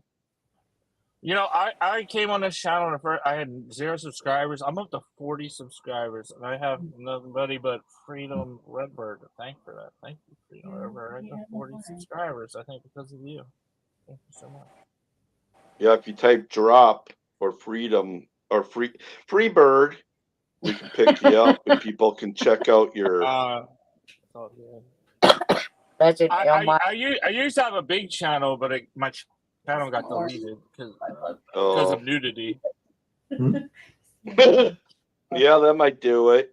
Yeah, we don't allow none of that on here. Yeah. Hello, Russian Wild Mountain. I was traveling. Hi, and some girl's nipples slipped out. Wild Mountain. Yeah, that stuff will get Brenda and Steve demonetized. You got to be careful what we talk about. Yeah. Okay, I won't talk about that no more. Why do you think we asked to see who's behind camera before you're allowed on the panel to start with? Yeah. Make sure they got clothes on. Yeah. I can't remember. Man, it was like it was over the winter last winter. Somebody brought somebody up, and they went on thinking that they were good people, and something in that way had happened, and I can't remember who it was. What they do is Yeah, what they do is they'll video, like right now. That's why sometimes I'll pause and I don't put my camera up too. They'll videotape you, and when, like if you wave or whatever, and then they'll tape that or record it. So here's what you got to do before you let them on. Say, hey, is it you? Give me 2 fingers. Yep, touch your nose. That something, like just give me 2 fingers, and then you say, oh, okay. Yep. Because exactly what you're saying, they'll do that video record relax thing. Yep. But they, the way to get around somebody who got trolled, I've lost probably 8 channels because people love to troll me and they try and get my channels always taken down. I can't even use my name anymore. I can't even probably say what my real channel name is because I don't think technically I'm supposed to have a channel anymore because I Russian Wind Mountain. They go through the YouTube terms of service and find some way to get rid of me. So I have to Sorry, find Brenda. There's something on your channel. All right, I'm talking to DJ. Hi, DJ. DJ. Yeah. Hey, guys. What's up? Jay's shirtless. Yeah. Yeah, he's okay. We know him. Yeah. Hey, DJ. Yeah, hey, guys. What's up? Good to see everyone. All right, I got questions, and I'm not trying Hey, to Lou. Yeah, Lou. We would appreciate that, Lou. The only question is, am I drinking more or is DJ drinking more? I just want to know, and then I'll understand what's going on here. Is this a drinking thing? Is this a drinking thing, or is this a? No. No. I don't drink at all. Okay, that's not okay. All right, that's all. Now I know. I didn't know. DJ, you're supposed to have a shirt on. As long as you don't show your nipples, I think a YouTube thing is nipples. You are in the presence of women, DJ. It's just shoulders. He might be wearing a tube top. You don't know. I also wearing a tube top. Right?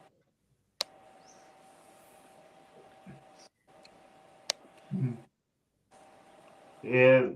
Well, welcome in, Oscar. Hey, Yeah, hey, John. Eminem.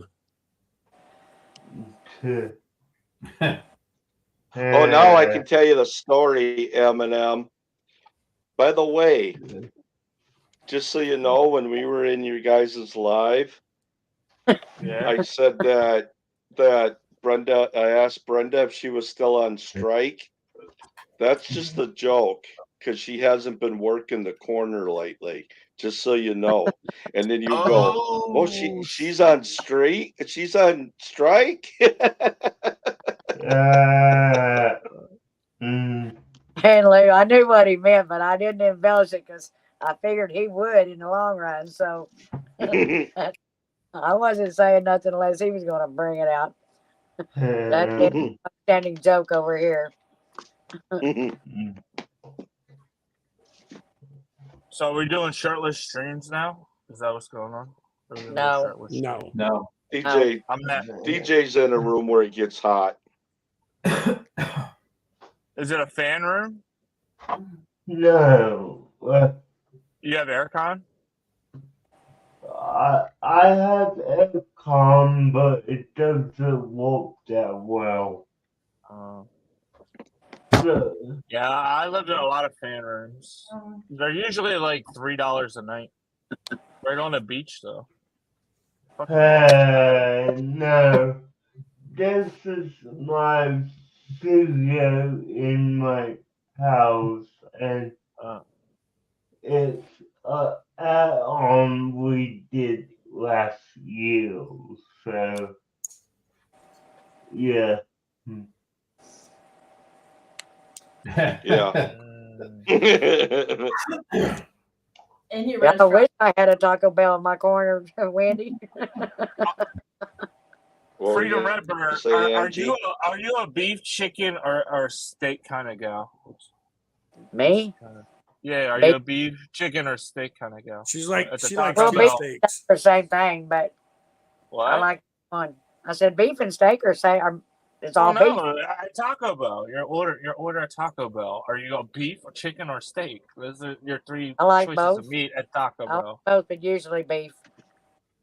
Oh, She you want a likes tube mixture, steaks. a Angie, threesome. you were You gonna say, want a burrito threesome? I was just Taco going to say, threesome. Angie was gonna on the say corner something. would be fine. I want, give me that beef and that steak, baby.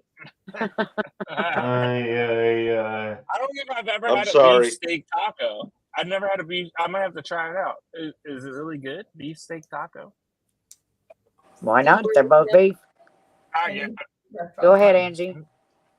Any restaurant on the corner would be fine out here by me and Brenda. Yeah. yeah.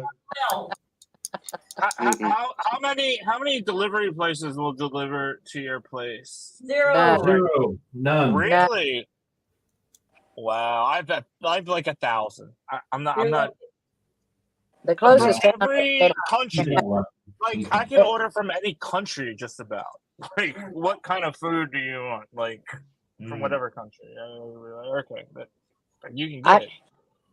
I can't even get UPS delivery in my yard. Let alone Holy shit! food. It's hard to get that. Yep. You're like how I live in Thailand. When I go to Thailand, that's how I live, but not in America. When we first moved on this property out front by the road, Yeah, I do. it says it just warned you about not stepping on my property. Anyway, the UPS and all them would always leave the packages right by the road. Wouldn't even get close to my gate. Now that I know them, yeah, Do you have a dirt road? Do you live up a dirt road, or? Oh yeah, that's 2.5 miles down a gravel road to get to my house. Yeah, they're not coming up that shit.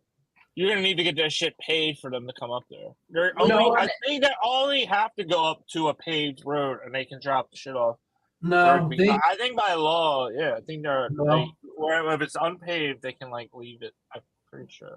No, because all out here is all unpaved. Everything. They would lose a lot of money. How are they gonna deliver to these dirt road places? Drive on. You guys just live a different life. I can't even fathom what you guys are talking about. There's nothing I wrong. lived on Hey, I here's lived right off a paved road. Country here. But I lived right off a paved road in Missouri, but they had to drive 1.5 miles to my house on a dirt road, and they refused to even deliver. Yeah. Of course they would. Of course. Why would they deliver there? Why not? I mean, you understand that delivery driver, he's trying to make a living too. And like usually deliveries are like close to the fucking place. You want those dudes to drive like 25 miles. And what? Here's the other thing we gotta watch. understand. I do. We gotta. And then these people don't even tip or whatever too. A lot. Some of them they're like Ryan. And then it's like Ryan. You see in America. Ryan. It's wrong. Excuse me. But okay. If you're going to ask a question, let somebody answer before you continue, please. Right. You can also mute me at any time. I told you have control of me at any time. I'm talking too much. And we gotta watch our language. Yep. A little bit. Am I cussing? I'm being natural, and I do have to watch it. I don't even realize I'm doing it. It's just how I talk. Yeah. Sometimes I catch myself, and sometimes I don't. It's just how I talk, and I'm sorry. I'm probably not right for this. When we get our packages, we pay for the postal service to deliver it to us. Same as Amazon, UPS. Okay, well that's different. That's different. They pay packages. They pay. That's it, and they make a lot of money doing it too. But I'm just saying, if I was working for like DoorDash or Uber Eats or somewhere, and normally I'm gonna find a place that's close to the restaurant. Boom, boom. And like when these people that order from restaurants that are like 20 miles away and they leave no tip or they leave like $1 or something ridiculous, like their food never gets delivered. And this is a secret that people have to know. Order stuff that's close to your. If you order something that's far away from your house and you leave like no tip or $1 or $2, nobody's ever going to deliver it. Your food's going to be terribly cold. Bye, You're going to John. be lucky because somebody will have to have something coming up. All right, I'm talking too much. Wendy, yes.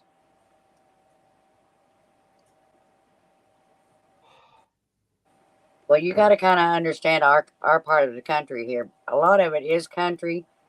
It ain't city limits type country. And like for me, I've got a town 7 miles either direction from me, but they're little bitty small towns. One, the only fast food restaurant it has is a Taco Mile and McDonald's and a How is Subway. delivery worth it for any delivery But they driver don't deliver living nowhere. in that area? Then I'm surprised you guys get delivery of anything then, because it's just too far out. It doesn't make sense. We don't. We don't get delivery. Oh, okay. All Yeah, right. usually it only that goes does make most sense. That does make sense. I'm like, most in the places city, only go most places Please only do, go a Wendy. mile out of city limits, and that's and you're okay. still gonna pay for it. Yeah. All right. Well, we don't even I was have just any kind curious. of No, I was delivery just here. curious about it. I'm sorry. See, most I of the text people you, that live out, Brenda. most of the people that live out in the country, they're not into ordering food to come to their house. Pizza at all. to their house. Yeah. No. Probably. Brenda, Yeah, you're right. You're right. We drive 20, Brenda, 30 Yes. miles to go get it. I text you, Brenda. The place I I was telling you about one back. time I stayed where there was no Okay. noise. Hmm? You had to drive like, because we asked them like, hey, where is there some place to eat around here? They said, there's a gas station about 20 miles up that way that has pizza. I'm like, are you fucking, you're telling me there's a gas station 20 miles away that has pizza? Like, I don't know, just the way I grow up, like that's, I gotta go to a gas station to get pizza 20 miles away. Okay, Brenda. That just, I don't know. It's crazy to me. You guys don't seem to like understand how crazy like somebody gives it to me. That's wild. We don't have a problem with it, and it's not crazy. Yeah. We like it that way. We live a I beautiful, know. wonderful life. I'm just saying to me it was. No, I'm not saying it's crazy and that it's. Oh my god, no. I'm just saying See, like. I guess if we wanted That's There's somebody who's between vacationing. city folks like and country vacation. folks. When a city person goes on vacations in this area, and you know, you think that. Yeah, oh shit! You're really Ron? out here. Oh, I did it again. I'm sorry. Can I ask you to drop down for a Leave. while and let everybody else I'll leave. I'll visit? leave. I'm sorry. I appreciate you coming up, though. No problem. See you later, Ron. Peace out, guys. We'll talk to you I cussed later. too much. I have Have a a foul good night, mouth. Ron. I'm sorry. It's Have a good okay. day. All right. DJ, how you doing, sir? I'm doing good, Teddy. How are you? We're doing great. Hi. Good to see you. I see you in a bunch of lives, but it's the first time I believe we've met face to face. Yes, I believe it is. Yeah. Right. Did Yeah. Ed go to sleep? What's that? Mike, Mike just went. I was just saying, did Ed go to sleep? But he's mute. Yeah. What do you got, Steve? What do you got set up for tomorrow? If I get up early, I want to go hunting. Maybe I'll go tomorrow evening. Hey, Scott. Hi, Scott. Hey, Scott, how you doing? Whatever, Scott. Get out of here, Scott. How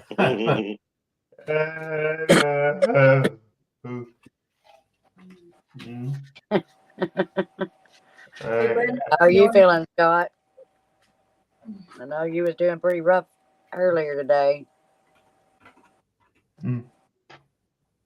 Yeah. Wow, wow, wow. Chicken brow cow. Yeah. Whatever, Scott. Well, Oscar, I would say you could eat ice cream either before or after. Yeah. I don't see a problem with that either direction. You ready for tomorrow, DJ? I forgot about that too. You're gonna beat me because my quarterback and one of my running backs is out. So Oh, you're gonna win no matter what, Steve. okay. We'll see, though. You never know. Yep. We're in fantasy football together, so for those who don't know. What kind of reaction are you having, Scott? He had that shot for his knee. I know, but he's Oh, having no. a reaction.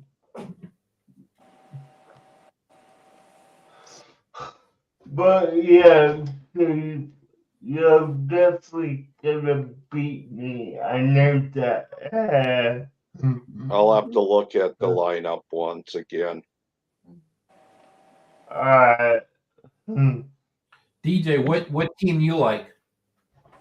Well, I mean, really, Tony, my main team is the Jacksonville Jaguars because I am from Jacksonville. Okay. So, yeah. I like the Patriots. She likes Minnesota Vikings. Oh, no.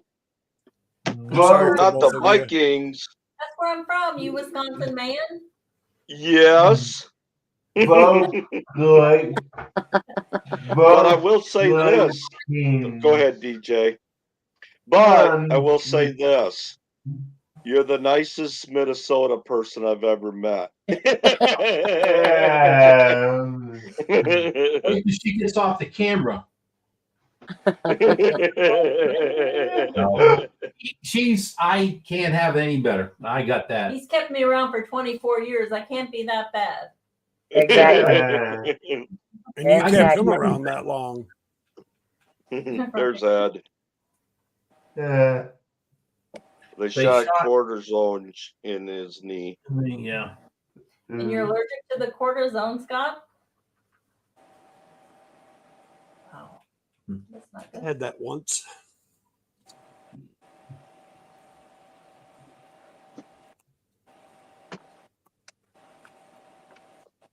Why don't you just have that thing replaced?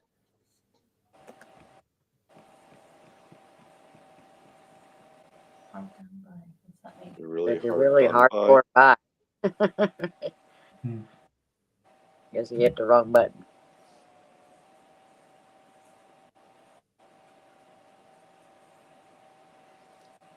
So what part of Minnesota, Angie? I was born in Minneapolis. Okay. Young. And then I lived up in Walker for a while. And then Don't know where that is. Up by Bemidji, Brainerd. I just know St. Cloud, Minneapolis. Yeah. My dad worked for a company. Right Hey, y'all. I worked for a company out of St. Cloud, Minnesota. Hey, Wendy. Hey, what in the shenanigans is going on up here? Yeah, hey, not much. I lived right in the middle of Wisconsin, practically, Marshfield. I was about 3 hours from Minnesota. I went to Wheeler. I never fished there. What was that? I've been to Wheeler, Wisconsin. Were you by there? Okay. I'm not sure where that is. I think it's kind of right across the border south. Okay, Scott. So down by Perry Eugene and all that, probably. Oh, yeah. Scott, we won't talk bad about you, so don't worry. Yeah, that's the side of the state I haven't visited much. Mostly all northern area or western. A little bit of western, not much western either. Right. Little eastern.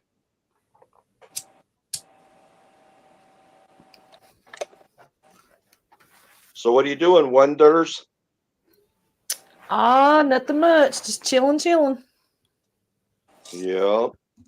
Yep. Hmm. I cooked some dinner and took a shower and hanging out with y'all, listening to the shenanigans that was going on. I figured I might need to come up here, but I was too late. Good job.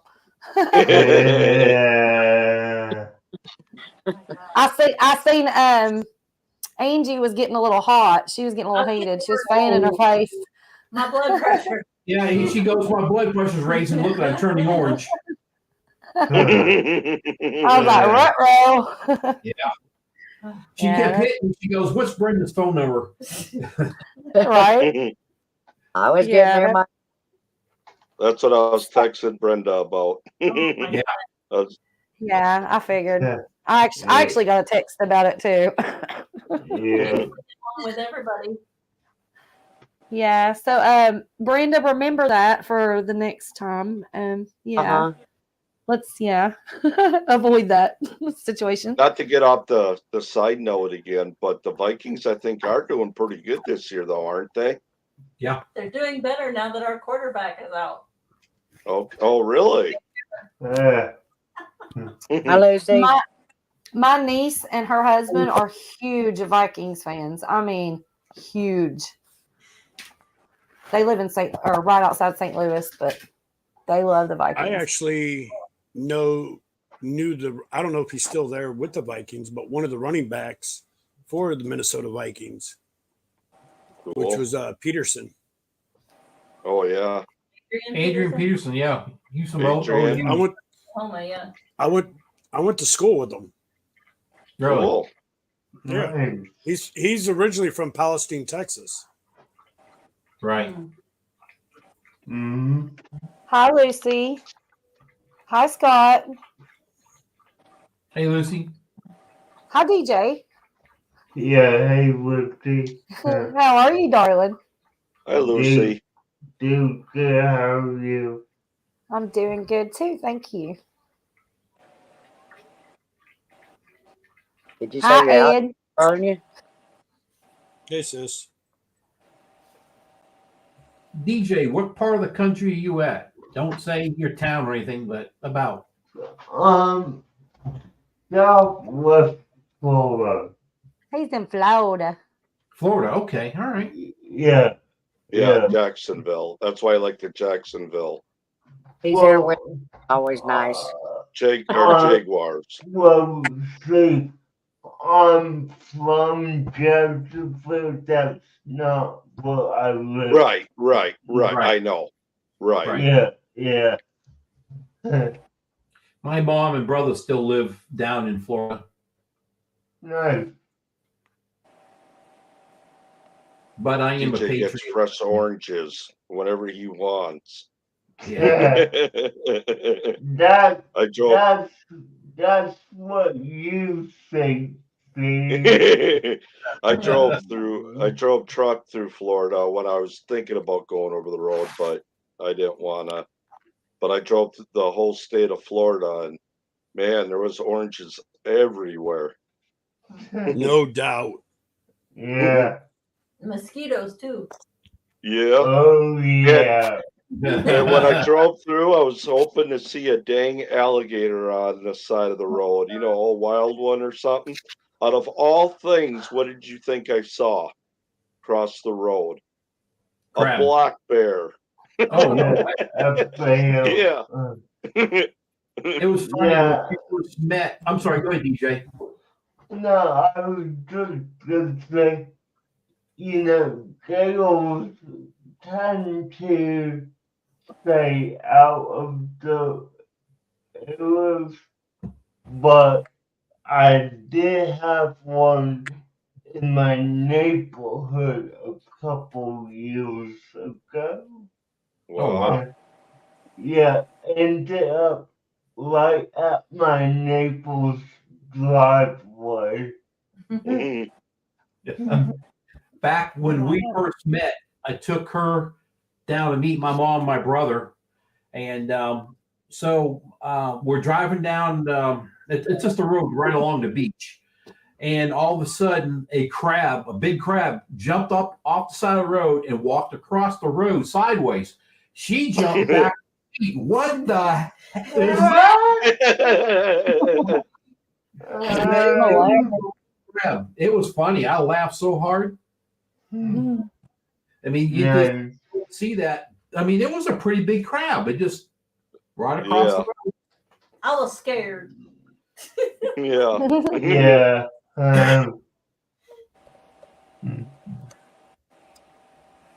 Yeah, all we see around here is cows and wild hogs and bears and deer. Whereabouts are you from? I'm in Eastern Tennessee. I'm probably about 40 minutes from the Smoky Mountains. Nice. Her aunt lives. She lives in Liberty right now. Liberty. I don't know where that's at. I don't know where Liberty is. I'm right outside of Knoxville in like Knox County. Yeah, she lives. Well, when I was driving truck, I went to the Smoky Mountains through there. We got to the top of the hill to stop, and you got out, and it smelled like a zoo. You could tell where everybody pulled over to take a leak. Ew, gross. Yeah, it stunk. That's like going into New Jersey. Yeah. Yep. It's like driving through Chattanooga. Oh my gosh, there's like one spot that you drive through in Chattanooga where the I guess I don't know, some kind of plant. I don't know if it's a paper plant or a sewage plant. I don't know. It's probably a paper mill. They do Oscar dog food. Yeah. Oh, it's so gross. The worst thing is going by a dog food plant. When I first met Donna, we went through, it's called Mosinee, Wisconsin, in their paper mill. We got close and I rolled the window down and I locked the window. She's like, "Oh, what's that smell?" That's bad. That was exactly my first thought. What is that smell? Oh my God. Him and his brother coming from the airport, they both had gas and they rolled the window up and locked the door. That's something that Steve would do on a regular. Yeah. I would never ride anywhere with Steve, just saying. I know his shenanigans. Oh. Now this is a better lot. Yeah. Yeah. Oh yeah. Yeah. That was getting oh man. I was getting stressed out. It happens sometimes. Yeah, that's happened a few times on my lives, and me and Brenda's like, no, I don't think so. Right. She kept elbowing me, knock it, don't say nothing, keep you quiet. I had my feel way back there, but I was trying to not be rude. But I just can't get them to calm down. Yeah, I was literally like, hubby was watching a movie, and I was trying to be quiet or whatever, and I was literally like, every time Brenda would speak, I was like, "Atta girl, atta girl." She was like, "Excuse me." I was like, "Atta girl." And I hate to get out at somebody, but when they won't listen to start with, it's like, golly, you can't get a word in edgewise. Yeah. Well, and there, a lot of people. Well, I don't know. I'm not going to get too into it. It's not my channel, but yeah. Just have respect. Have respect for a panel. A panel is a panel. It's not a me time. Yeah. No. I mean, I will represent. He almost had me out of hell. But, yeah. No. Well, I got a feeling that a lot of that could have been what was in that bottle kicking in. So. Yeah, no doubt about that. No doubt about it at all. Yeah. Right. Yeah. It's like I drink, and Brenda drinks. I mean, some of us do drink, but we don't go on a panel and act like yeah. There's You guys Like, drink? There's good Yeah. drinkers, and there's some people who just we have fun though. It's always a good time. It's not. Yeah. That's why Steve put up with me for so long. Or Steve would be like, he'd have blocked me years ago. Me too. Yeah. We can get feisty though if we want to, but only if we have to. Yeah. No.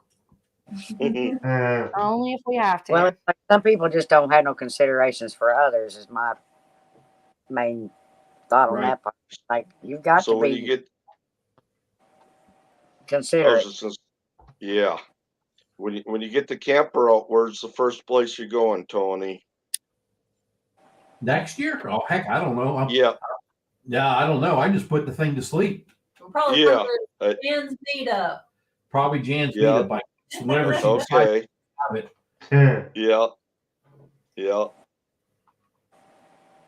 We're talking about May, but I don't know. Yeah. So Are you gonna go co-host with her again? yeah. Oh, okay. Well, we're going to your meetup then too. Okay, cool. Well, she said, so I don't, unless she, we haven't talked about a whole lot yet about it. So other than that, she took the poll on it. Hopefully I have a van by then. Yeah. We're glad you do have fun, Lucy. Because that's what to me, that's what it's all about. If you can't have a little fun and laughter, life is too short to not have it.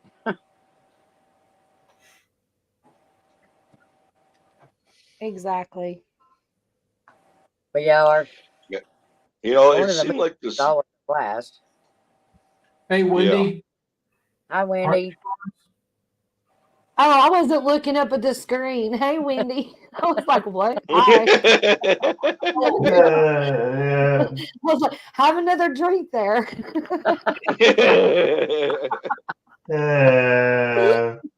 Arctic Farms, Wendy. She's a Yeah. good girl.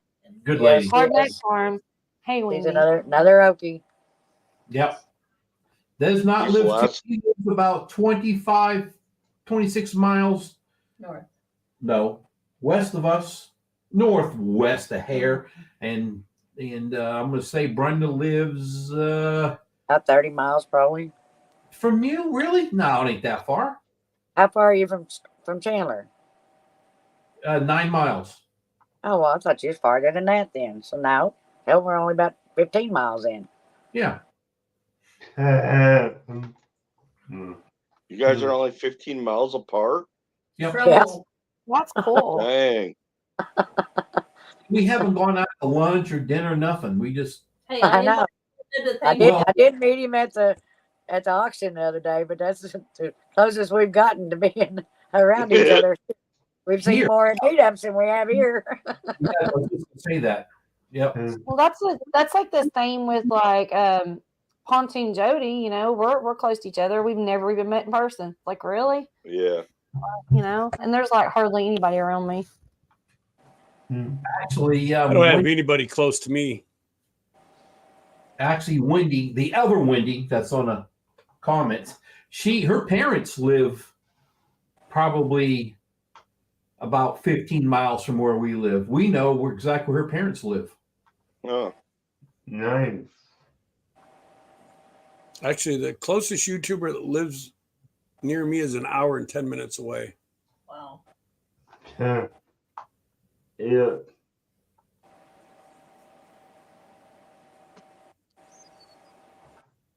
Yeah, there's quite a few that's close to me, but they're like in the fishing community and they're always fishing, and I can't like just go fishing to meet them. You know what I mean? Like it's hard to meet up.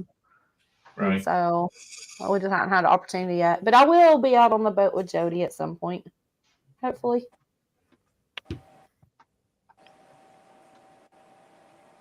Hey, Brenda, you remember that auction we went to? Mm-hmm. All that video I was doing? Yeah. Every bit of it. my screen was set the wrong size. Oh no. Yeah, and when you go to watch it, it is actually long. It's really skinny. It's smaller than your 9x16 for the shorts. And if I try to size it, it magnifies it all the way right up to your face. I mean, it's bad. I just tossed all of them. They're all gone. That sucked. Yeah. Only one little one there, and that's the only thing I did. And I was going to make a short out of it, but I still ain't never done it. Right. He said he was going to show everybody how much money you spent.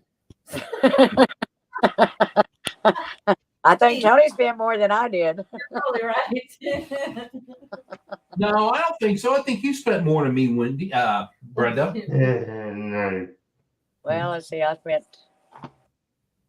about $80, I think, altogether. Mine was about just under 120. They went to the ball auction, right? Yeah, ball auction. Yeah. It was and a state auction. Right. It was a good auction. And at the front door of the old house, I gotta get in the house. I will see y'all out by guys. All right. Have a good night, DJ. All right, DJ. Good night, sir. Yeah, Good night, DJ. Nice seeing y'all. Yeah, you have a good night. He gone. Poof. Yep.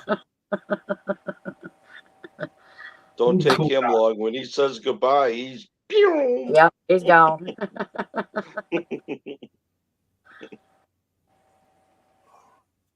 Wendy said she still has your jars in her SUV and she'll be at her mom's. She can keep them. Yeah. It's just like 2 jars. It's only a few jars. Wendy, it was John Ball auctions out of Chandler. And it was just. I got to buy a lot of jars. Yeah, he's about to buy Chandler.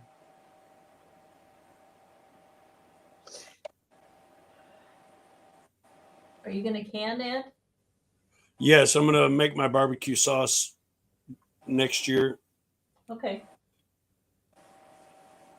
And I know quite a few people that want jars of it.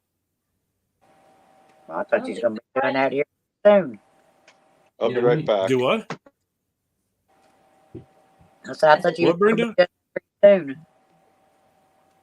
I can't say that one more time. Brenda, I think your microphone is something skipping or something. Speak again. Well, everything glitched there for a second, so it probably was. Okay. I said, I'm doing the barbecue sauce here pretty soon. Well, I've got to get this job first because you got to have money to buy all the ingredients. Okay. Right, Wendy. And then I've got to buy what, 500 jars? You better start looking for some garage sales or something. Yeah, really, because the price of jars have went up pretty tremendously. Well, that's fine. You know what I did? My tomato sauce jars. I like moonshine. I get a jar like once a month. Yeah. And they're canning jars. And that's what I've been using them for my spaghetti sauce. And use what you can find. I save all of my jars. Like if I go, of course, I can and I have my own pasta sauces and stuff, but I also pick up like if Ragu's on sale, I'll pick up a couple jars and I save every jar. I don't care what size it is, whatever. You can use it for your dry herbs. You can use it for your pastas. Yeah. You can use it for anything. Because I make a lot of my spices and stuff fresh, and I have like an entire shelf of just dry spices and then like pastas and save every jar. I don't care what it is. If it's, if it's glass, save it. Moonshine. Those moonshine jars, I save every one of them. Even the little bitty ones, like you get like the little shots. I remember. Go get it. Like I'm sorry. I'm sorry. You're fine. Like the little shot jars of moonshine that you get, like the little $4 shots or whatever. Right. Right. And I save those and use those for like extra salt, pepper, just whatever, Right. Right. Wendy's gonna start buying baby food pretty soon. I am totally not buying baby food. But I do save like all the jars. The moonshine I like is Midnight Moon Cherry. Oh, what? Did you say cherry? What? Yeah. I'll buy the cherries. I'll buy the moonshine cherries once a month. Strong. Gasoline. I do not like I like some of the flavors. I don't like the regular moonshine stuff, like the lightning and the. Yeah. That's just so gross. Yeah, I looked at them today. It's like, golly, they got a whole shelf of every flavor you could think of. Mm-hmm. Yeah. Yeah. Back a couple, the years we had the C word, and I was wanting to do some canning. I couldn't get jars nowhere. Nope. And I ran out, and I made it. At that point, I decided that when jars were coming available, I was starting to buy them, and I'm stacking them up.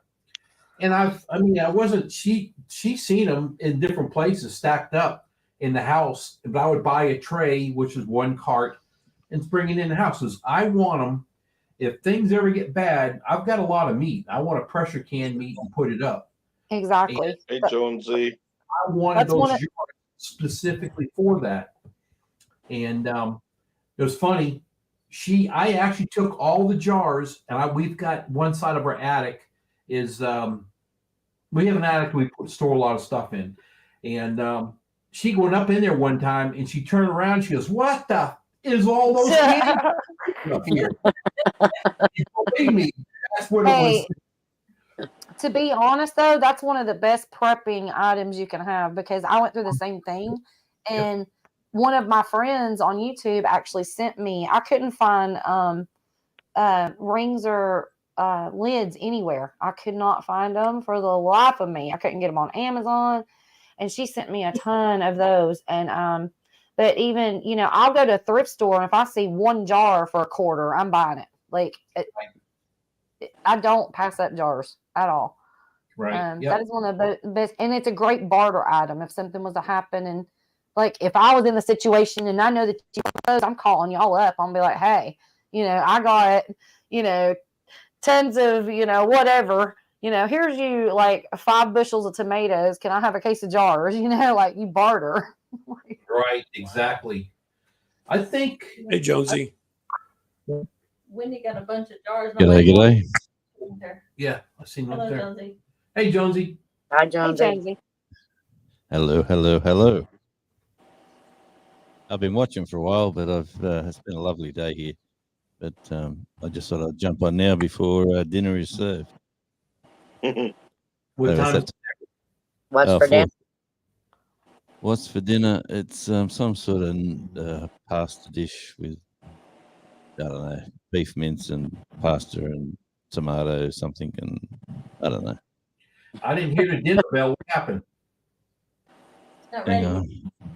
No, it's not ready yet. She told me to get outside and get out of her hair. So I thought, what better time? I'll come out and talk to you guys. There you go. Oh. So how are we all going today? This has been an interesting conversation from way back. You got to see the ag. Hey there, L&M. Tony and Angie, Wendy said that Guthrie's having their territorial Christmas event pretty soon. Yeah. Maybe we could all meet up for it. That would be cool. Yeah. Yeah. I think she texted me about it. I think, and I've just been so busy, I haven't even thought about it. Yeah. Hey, I'll have a Christmas event over here. Just pop on over. That'll be good. Yeah, we'll be there tomorrow, Jonesy. Yeah. A cruise ship just left out the front about 20 minutes back. So we've had Yeah, I couple of seen that thousand. where you said, Yeah, I've seen Yeah. that. Go ahead. Yeah. Go ahead, No, we had Jonesy. a couple of thousand strangers walking around town. It was pretty sort of cool again. Everyone Cool. from Americans to locals from the mainland. That's That when was I good. would be staying in the house. Too many people for me in one small area. Hi, Yeah. LW. I was gonna Barry said, "Oh, I'm sorry." look, I just can't shut up. I'm sorry, Miss. No, it's not you. It's we have a delay. We have a delay. It seems like every time I talk, somebody's talking. I'm sorry. Well, I am coming from the other side of the globe. It's Maybe all that's right. the delay. I was just reading chat. Barry said that he wants some old smoky moonshine now. Yeah. We went to some guy's house in Clarksdale, Mississippi, and he had, you want to try some moonshine? I said, sure, why not? And he said, now, which one do you want? And he had like about, I don't know, 30 different jars, and they were all different combinations of flavors. Ooh, I'm jealous. Yeah. See, I like moonshine a lot, but I do not like being drunk. I do not like it, and I know to stop. And it sneaks up on you. That's the stuff that sneaks up on you. You buy it and you're like I get the cherries and you guys, Brenda, like I'll sit there and just eat and eat and eat. And I'm like, they're just cherries. No, they're not, Wendy. No, they're not. And then all of a sudden I am plastered. Brenda's like, how many did you eat? It's down here. I'm like, I ate like 40 of them.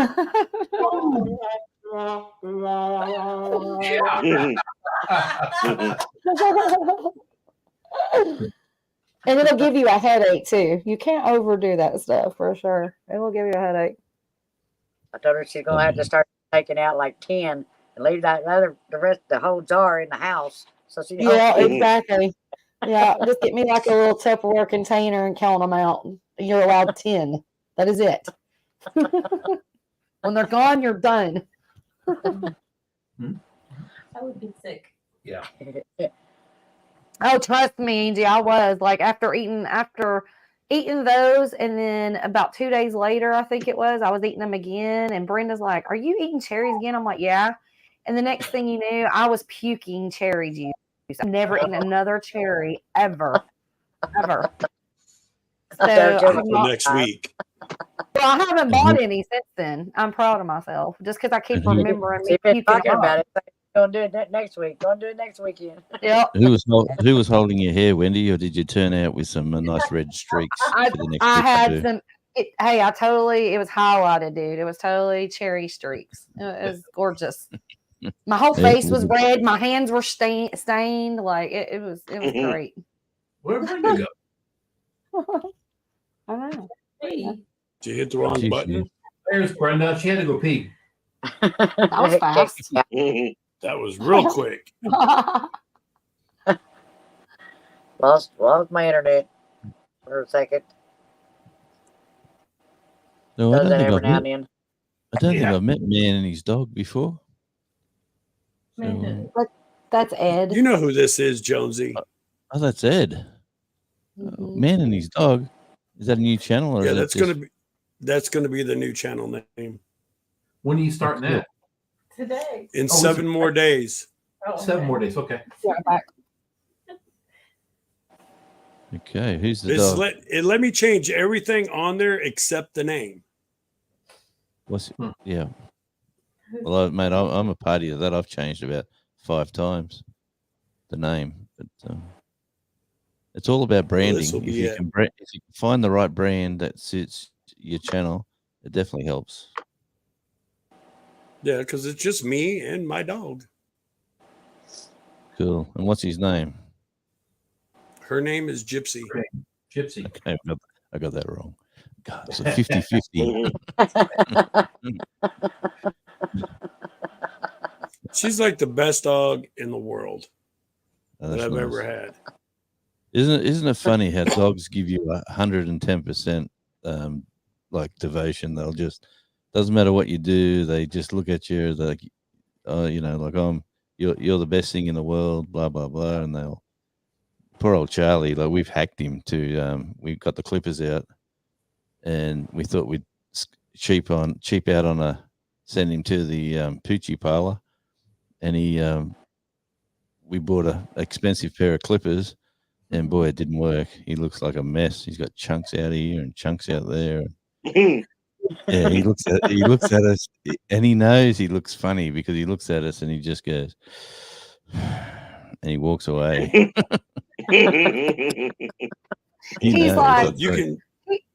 He's like, oh, Dad, I'm never going to get a date now. Thanks a lot. Yeah. See, you can ask Brenda. My dog is spoiled. Like when I go to bed, she's underneath the covers, but she has to be touching my leg or she can't sleep. I only have like 5 of them every night. That's like that. They literally sandwich me and I can't even move. They're spoiled. We got the one, and he runs the house. He jumps around everywhere and tries to play with the cat. Welcome back, Oscar. Cat gives him a big claw and says, "You're not playing with me, little boy. Rack off." And Hardneck Farms has a new channel also. Yeah, I was trying to tell her to post it so everybody knows it. Sure. I think when did they get another channel? Or did I see I've seen a community post. I've got about 4 other channels no one knows about, but I'm keeping it that way. I can't even keep up with no. I tried the second one. I'm never even there. I've got channel. You know how people say stick to a niche and just go with it, and the so-called sub for sub is not good and all that stuff. So I'm trying out a few different niches, and it seems to be one of them. One of them seems to be working really good, but we'll just keep it going. Thanks, Lucy. You'll stumble on it one day because you'll start. I don't talk on it a lot. Every now and again I do, but you'll see, and I know who that is. Before you know it, like you'll turn on YouTube and the front page of all the suggested videos, it'll all be Radio Jonesy with a different channel. It'll just be, Jonesy in Australia and Australia Radio Indie, and I wish. It's just pick one. Which one do you want to watch? I'll tell you what. I started with the music channel, like Australian Radio Indie, just to show people the bands that I was going to see or was in or whatever, and they could hear it with a quality recording. And like people, how people say, I wish I went to that gig last night. I just didn't know it was on. I didn't see that post until the next day, or they always had an excuse not to go to the venue. And then I just started posting what you missed out on. That was my sort of, this is what we did. If you like it, good on you. And if you like it and you missed out, well, bad luck. Like that was my sort of inspiration. There's the new channel. Yeah, there's a new channel right there. Mrs. Hardneck Farms. Okay. Yeah. So you're just doing both channels now?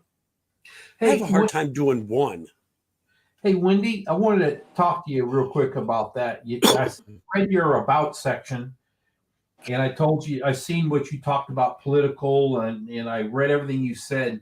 I'm going to tell you, I got from a person that I know and I'm not going to bring his name up ever, but he sent me an email, and if you guys all seen before, I did a lot of prepping stuff and just a lot of things, and I was talking a little political. Anyway, this person told me I need to not keep doing that because we as us people are being monitored and watched, and you are being marked. And this person that I know is he's retired. I'm not gonna say where. Anyway, he just told. So that's why I quit doing my prepping stuff. I didn't do political. I did not want to become marked. I've just left my stuff alone. So I see what and I understand, but I decided I wasn't gonna go that route no more. Yeah. See if we can post her link to her new channel. I got it. it's all about like You know, and radio. you're right about that, Tony. Like even with that's how my channel. I started just the gardening and then got into prepping, and I was getting really deep into the prepping thing. Yep. I had to leave the community altogether because I was feeling like everybody's just there. There was so many people just there, just watching to see, who their target's going to be. What do they have? Where are they located? And it's not hard to find people. I mean, come on. And so, I got away from that. A few months back, we bumped into our local senator down the road, and when you see her, it's a lady, lovely lady. She's used to be in the military. She's real Australian, as ochre as you can get. G'day, mate, how you going? Like she talks to you like she's down the pub or having a few. She's just really, really nice person. And she just said, "Now listen, just keep this under your hat, but we're pretty sure you better get some supplies because the supply chains will stop soon because there'll be a couple of actions, a couple of wars, and there'll be a few things happening." That's what we're hearing in Parliament. So just go home and stock up your pantries with rice and cans and whatever food you think you need, because there might be a supply chain stoppage. Mm-hmm. And since she said that, there was obviously what's going on in the world. So, but there's been no supply chain stoppage. Well, but it was just interesting to hear her tell us that down the road. Well, that's the thing. That goes on and it goes on and it goes on, and you hear, something's going to happen tomorrow. Go get some rice and beans. Something's going to happen next week. Go get some rice and beans. And then you get to the point where you got so much rice and beans. Thank God nothing does happen. But what do you do? You're sitting on all this. You're sitting on all this stuff. And moderation is the thing. Yeah, some people go out of control. I've seen people where they've got totes and totes and totes and totes and totes. I'm talking their entire house, their basement, their attic, their garage. They have so much stuff that even if the worst would have come first, they wouldn't even know what they had. And I can tell you from experience, stocking up on stuff just because it has shelf life and it lasts or whatever. When it gets to the point where you don't need it, look how much food is being wasted. And look at the families that are out there starving just because they can't go buy it because you decided to stock up 49 cases of corn and you eat one every 6 months. Well, no, I don't think no one's gone down that sort of drastic here, but it was like John Wiggs said there. We went out and bought a few extra big packets of toilet paper and all the stuff you need to fill up your pantry. Just keep your pantry full because we just didn't know. But it was interesting just coming from her, like we just pleasantries, g'day, how you going, and what's the latest, what's going on. You need do you need a hand next election? Count me. I'll help you out if I can. All that sort of general conversation, and then she just said, "Well, listen, this is what we're hearing," and my wife's looked at me and went, "Oh my Lord, what's going to happen?" You come home and you think the worst, and then nothing happens, and you think it's all good, and next thing you know, there's a couple of wars going on, and then you go, obviously, intelligence knows whatever's going to happen, it's going to happen, but or do they or don't they? I don't know. But anyway, they're just in social media, there's too much of that fear mongering going on. There's just way too much. You can't, if you paid attention to every single, you go to all these prepping channels and you paid attention to every single one of them, they've got their own opinions on when something's going to happen, what's going to happen, what you need to go do. And then you end up confused. But there's a difference between a social media person and a federal politician that comes up to you as a senator and says, This what might be happening. I would be listening to that person, that's for sure. I mean, I'm just kind of throwing that out there, Yeah. The world was supposed to come to an end in 2020? Well, it already was supposed to, Y2K. I was so prepared for that night. I had all the champagne. Yeah. You know, and I just had a Miss good buzz going. I'm like, I wake up, there's champagne bottles everywhere. I'm like, all right, well, it's all No good. planes. Miss No, Hardneck no planes. Farms. No planes Go ahead, dropped out of the Josie. sky. No, yeah, all that drama about all the computers on a plane. Don't get a flight on that night because the planes will get to the certain spot and they'll just drop out of the Oh sky. my gosh. Like all that stuff was going on, and we're going, can't be that bad, surely. I just turned off the news. I've not watched the news in so long. I'm done. I can't. Yeah, I we can't. turn TV off. Yeah, we're the same. I don't have a TV. I watch. All I watch is basically some And sport. that is kind of bad though, because we're always on panels together and all of us turn our TV off. And none of us watch the news. And then we're just gonna be sitting here like chilling, you know, and something bad's gonna happen. We're like, dang it, at least one of us should have had the TV on.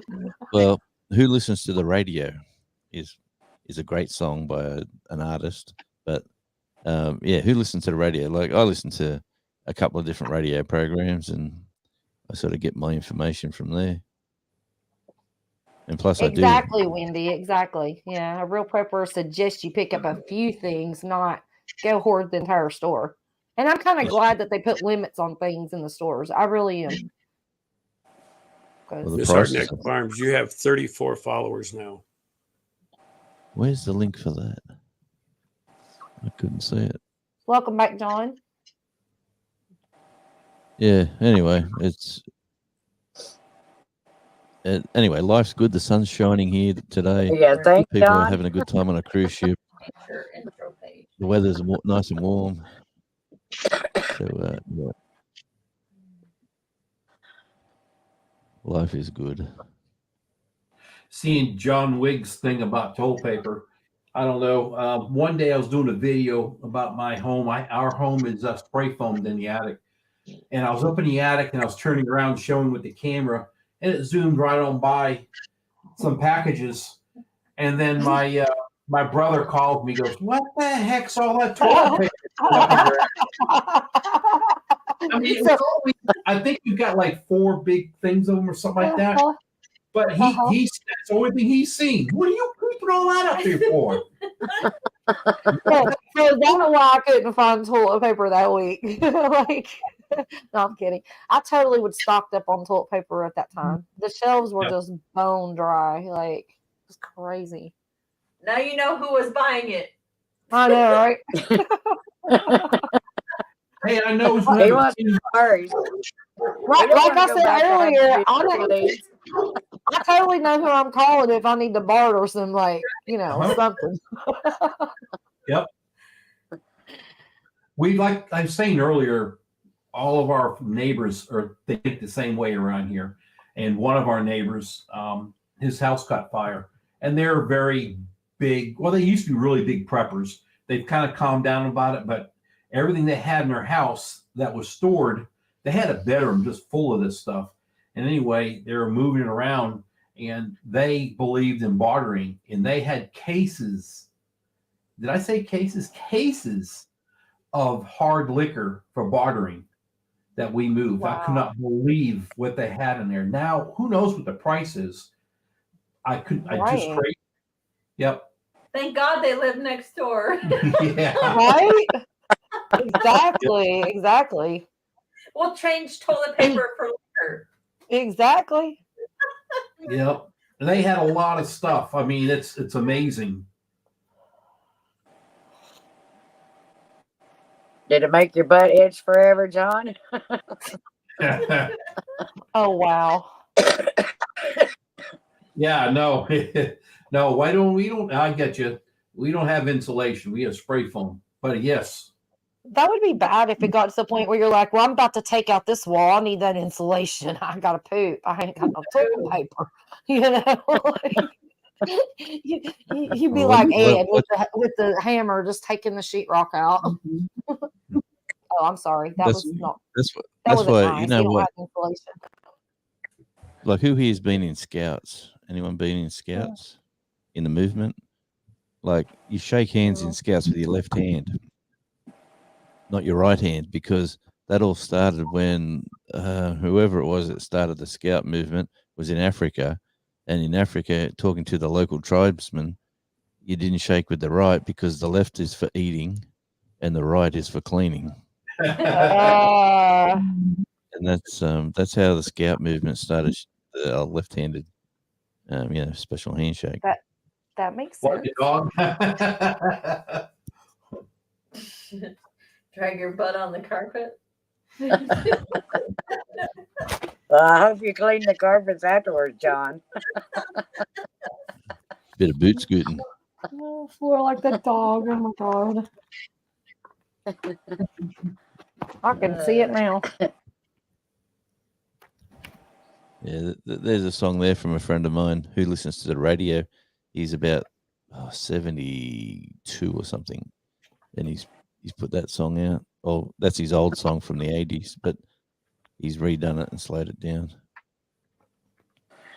Yeah, I bet it is, Ryan. No worries.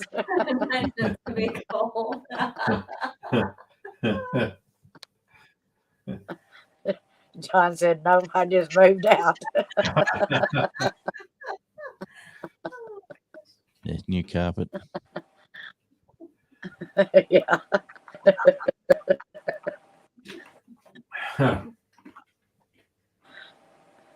Whoops. Yeah. No brown streaks in the underwear, but the carpets have permanent stains. Yeah. Sounds like Barry. See, people haven't got time to watch TV that do lives because you're always on a live somewhere or you're watching a live, and they go for an hour at least, minimum. So I can see why people don't watch TV when they do YouTube. Hi, Bobby. Yeah, Bobby. It just costs an arm and a leg to get cable. Yeah. When you live in the boonies.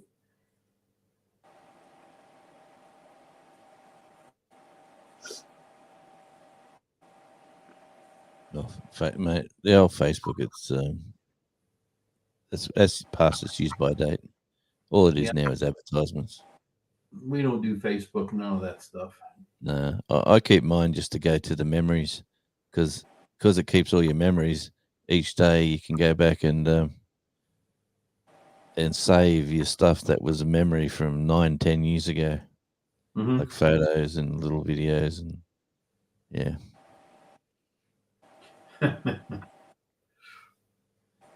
No, I don't suppose if I move, like we invested in a 95-inch big screen TV, and it's a big one. It's too big for the house, to be honest. Where they want you to put the TV, it doesn't really suit where it goes. But 95% of the time, it's either used in gaming or YouTube. But the wife gets on and she looks for her channel to use her channel because that's where her favorites are saved, and she looks at all my channels and says, "Who the heck is this? What's this one over here?" I said, "Oh, that's the one I started about a month ago."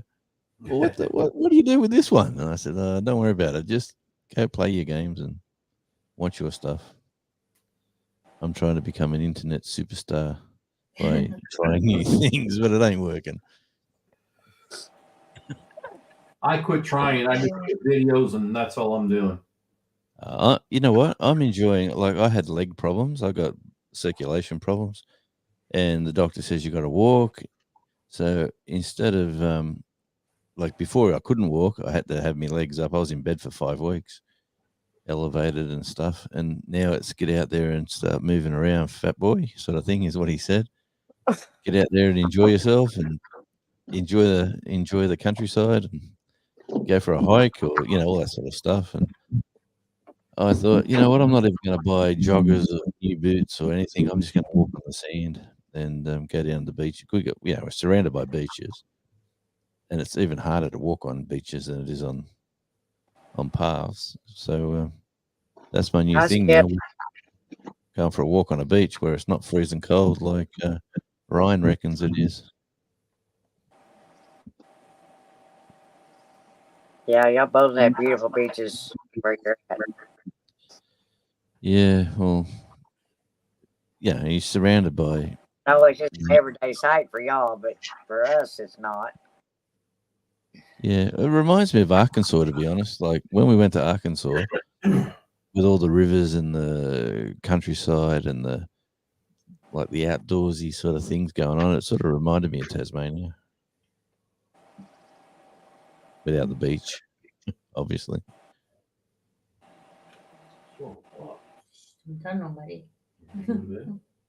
But they call Arkansas the nature state, I think it's called.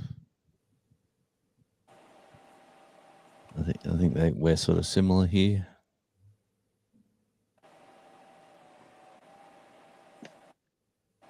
That I don't know. Yeah. I'll tell you what Brenda, they've done. Yes, sir. I'm gonna go spend time with Donna and that before I go to bed yet for a little bit. Can you shut her down when you're done? We can go ahead and shut it down now, Steve, if you want to. I need That's to up eat to some you supper guys. anyway. I mean, if you're having fun, you guys can keep it going. I'm about ready to go. I haven't even had my name already. Hey, Skip. Okay. It was good to have you up here, Jonesy. I'm sorry. No, it's all good. I'll go live myself, but I won't. I'm going in for dinner. All right. And I'll be ready Appreciate soon. you coming in. Hey, I should have come in earlier. Grey Wolf. Ed, Wendy. Wendy. Well, Actually, Wendy. She's not there. She's sleeping too. All right, y'all. It was fun. All right. Y'all have a good night. Good Y'all night. have a great night. Good night, Don't forget- everybody. I appreciate Look. y'all being here. help Brenda with the watch hours if you get a chance. Yeah. Yep. Do. We'll see y'all later. Take it easy. All right. Have y'all. a good night, everybody. All right, later. It was fun. Yep. See you in the next one. Good night, all. Still going. Still alive. Steve got it removed